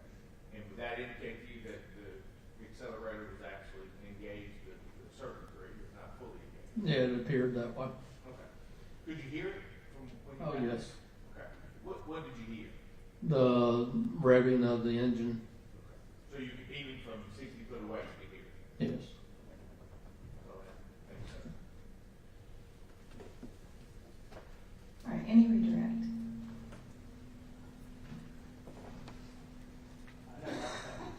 All right, any objection to this witness being excused? From the statement.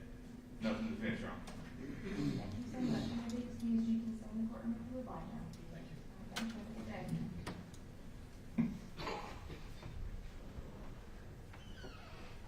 State, call its next witness. Paul Dustin Jackson.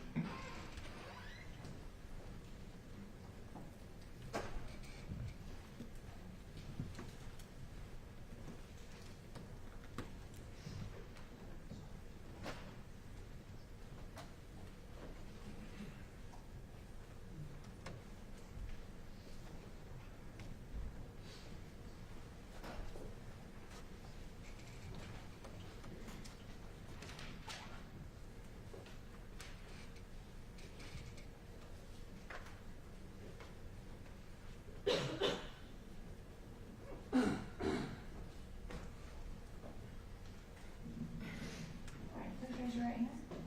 Do you swear or affirm that the testimony you give in this case is the truth and nothing but the truth, so help you God? All right, you can lower your hand and be seated. And the microphone is on. You may adjust it. It bends and moves. So just adjust it, make sure everyone can hear you, and you're welcome to have a line if you'd like.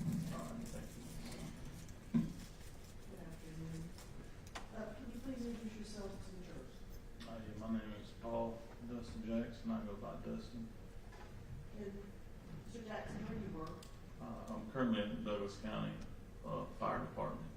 How long have you been there? A little over 6 years. In 2015, what were you doing? I was working at the hospital in Carrollton, Tanner Health Systems. What did you do for them? I was a phlebotomist, and I had just finished my CNAs, so I was working as a nurse tech in the ER. All right, so phlebotomist is a good word. Tell us what that means. Drew blood, pretty much. I drew labs. That's about it. Okay. Did you have occasion back in 2015, September 26th, to be exact, to come on the scene of the? Yes, ma'am. All right. So where were you coming from? I was actually coming from work, from the hospital. And you were going home, I assume? Yes, ma'am. Okay. And so, what did you see? So when I was approaching the scene, all I seen were blue lights. Didn't think much of it until I seen a person lying in the middle of the road. I figured I might stop since there wasn't any medical personnel on the scene at that time, and maybe help out in any way that I could. And did you do that? I did. I got out. An officer approached me. I told him, that I was a nursing student at the time. If there was any way I could help, let me know. He then gave me a flashlight. Of course, it was dark out. So he walked me up to the car that was in the accident. And as I approached it, the first thing I seen was a young lady in the back seat. Now, where is this car located? So, coming northbound, it was off of the right, kind of just up and banking it. Okay. All right. So tell me about the lady So first thing I noticed was just the way she was positioned. Didn't look real good. So first thing I did was reach in and check her pulse. She did have one, but it was very faint. She took a deep breath. It was more labored. And then I checked her pupils. Her pupils were fixed dilated.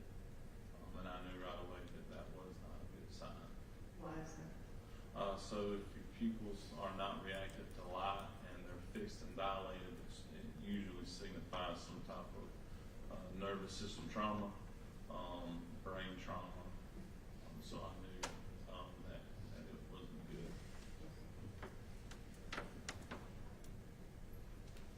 Was there anybody else in the vehicle when you were? Yeah, so once, I believe I told the officer, that young lady in the back seat, it looked bad. I then moved to the front passenger seat where there was a young man in it, a little hysterical. I tried to calm him down, told him, that help was coming, but he was a little hysterical, so I knew he was, breathing, and alive, so there wasn't much else, I could do for that guy at that time. When you say hysterical, what do you mean? So it was, a little emotional, kind of screaming, rocking back and forth, looked like it was in shock. But again, there was nothing that I could do for any of that. Okay. And did you see anybody else on the scene? Yeah, so once I left the front passenger, the officer walked me to, there was a young man sitting on the ground in front of the patrol car, and he seemed to be, fine at the time, so I didn't offer any assistance to him. And then just past him, laying in the road was a person that I saw when I first pulled on the scene. It was a young female laying in the middle of the road. There was an officer knelt down beside her, and she was talking. So I knew at that time there was nothing that I could do for her. She was breathing. Obviously, she had a pulse. And it was right after that is when the ambulance pulled up. I gave a report to the ambulance crew member. Told her the young lady in the back seat was probably past help. There was two people that were alive and doing okay, but the young lady in the road was probably the worst off of the four that needed to be treated first. Okay, so you ran down from the worst to best as far as who needed help first? Yes, ma'am. Who needed help right then and there. Okay. And so when you say the young man sitting in front of the patrol car seemed fine, did you actually speak to him? No, I did not. He was looking around, so I knew right away that he was breathing. Conscious. Yeah, he was conscious. Yes.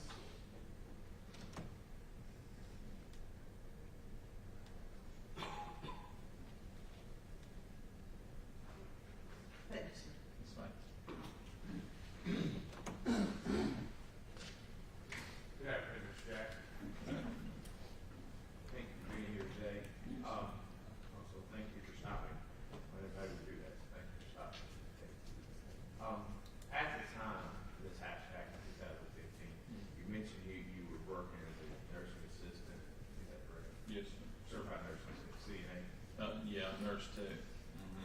You were working as a phlebotomist inside the hospital, correct? Yes, sir. And to the folks who may not know where that is, you said you were at Tanner. You were at Tanner, Carrollton. Yes, sir. Okay. And you were on your way home. Where did you live at the time? In Tallapoosa. Okay. How would you go home? from Tanner? 27 north up to 78. Okay. Right in Greenwood, make a left. Yes, sir. And go westbound. Correct. Okay. So you were on your way back that evening, and that was your regular route? Yes, sir. Okay. So you were familiar with that intersection. You passed it how often in the week? Did you say that? 4 days a week. Okay. Are you from this area originally? No, sir, not originally. How long did you live there back in 15? We moved to Carrollton in, I think, '09, so quite a while. So even at that point in time, you had been transversing that area quite often? Yes, sir. All right. And you said you come upon the scene, you see blue lights. Where do you park, where do you put your vehicle, what you drive? Tell me about So I was driving a pickup truck, and I parked on the left shoulder.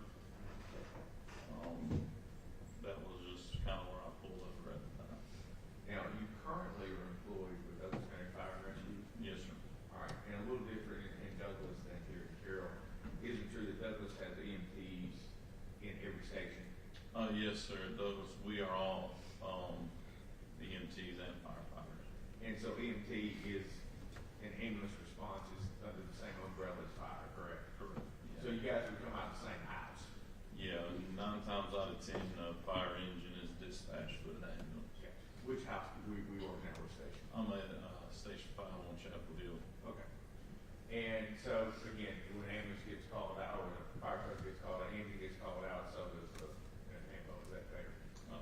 Yes, sir. Most times.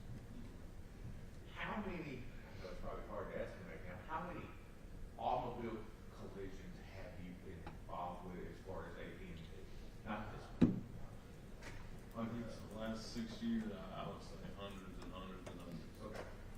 Now, I want to ask you about, just a little bit about kind of what a role of an EMT might be.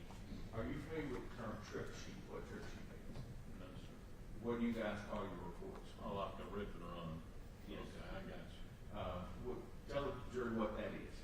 Basically, it's just some information that 911 dispatch gives you so that you can kind of figure out what you're getting into before you actually get on scene.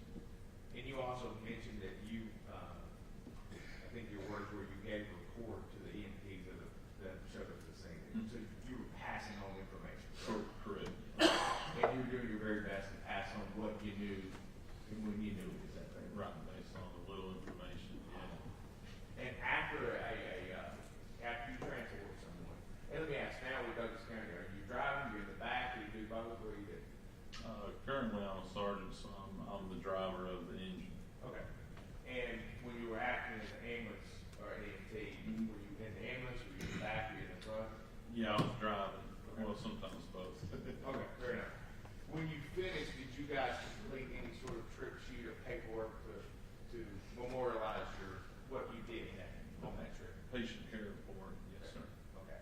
And is that done soon thereafter? Usually, yes. Depending on how busy county is at that time, you could catch a call right away. Okay. So it's easy to get it backed up in your reports. Is there a laptop or a desktop there at the station for you guys to use? Yes, sir. And it's important to do those as soon as you can so that you remember as much as you can. And yeah, that would be important. I'll try to.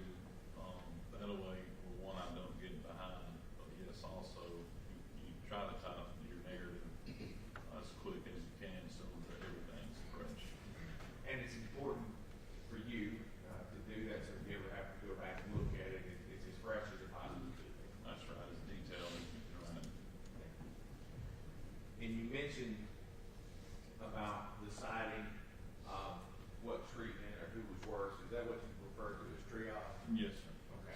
And you decided who needed most help and who didn't, and where the EMTs, you pass that along to the EMTs. That's right. Y'all call it pass off ever, is that a term? Yeah, report. Report. Give a report, a passing report. And that's important to help the next person in line be up to date, up to speed. That's right. After we've seen a video with you in it, how long do you think you were there at the scene? I would say maybe 5 to 8 minutes. It didn't feel very long. But when you're in the moment, it could have been a lot longer. I'm not sure. Fair. And then you got in the truck and drove home? That's right. Okay. Did you ever come back to the scene for any reason? You reason to come back that night? Oh, no. You had to pass through there, I guess, the next day. I did. I passed there the next morning, and I believe the vehicle was still out there. And what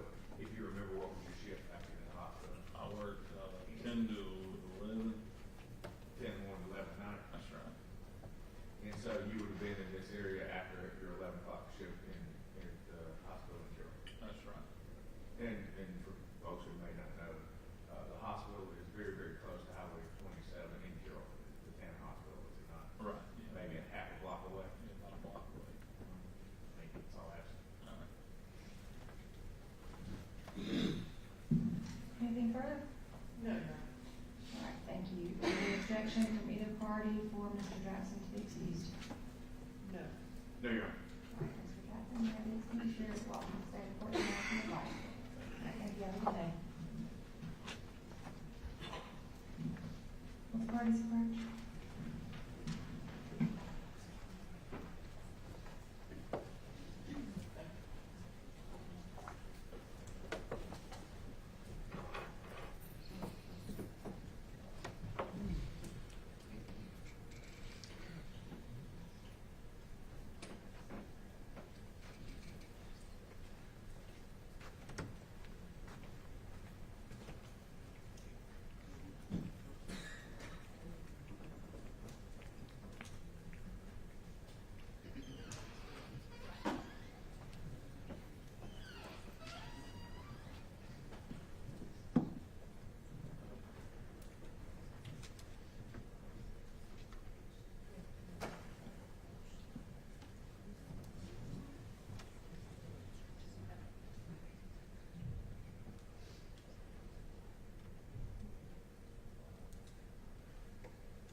All right, we are at a stopping point today. The next witness is scheduled to be here tomorrow morning at 9. And so we're going to go ahead and recess for today. I will remind the jury the same instructions you're under that I've already given you. And I will see you tomorrow morning. Have a good night. We'll be in recess until 9 a.m.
sitting over here. My apparently getting picked up.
Well, depending on where you're from. Yeah, Coweta seems easier to me.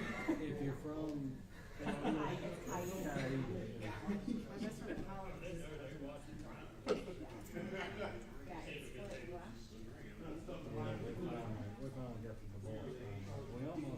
we almost put it, you know, we started out. There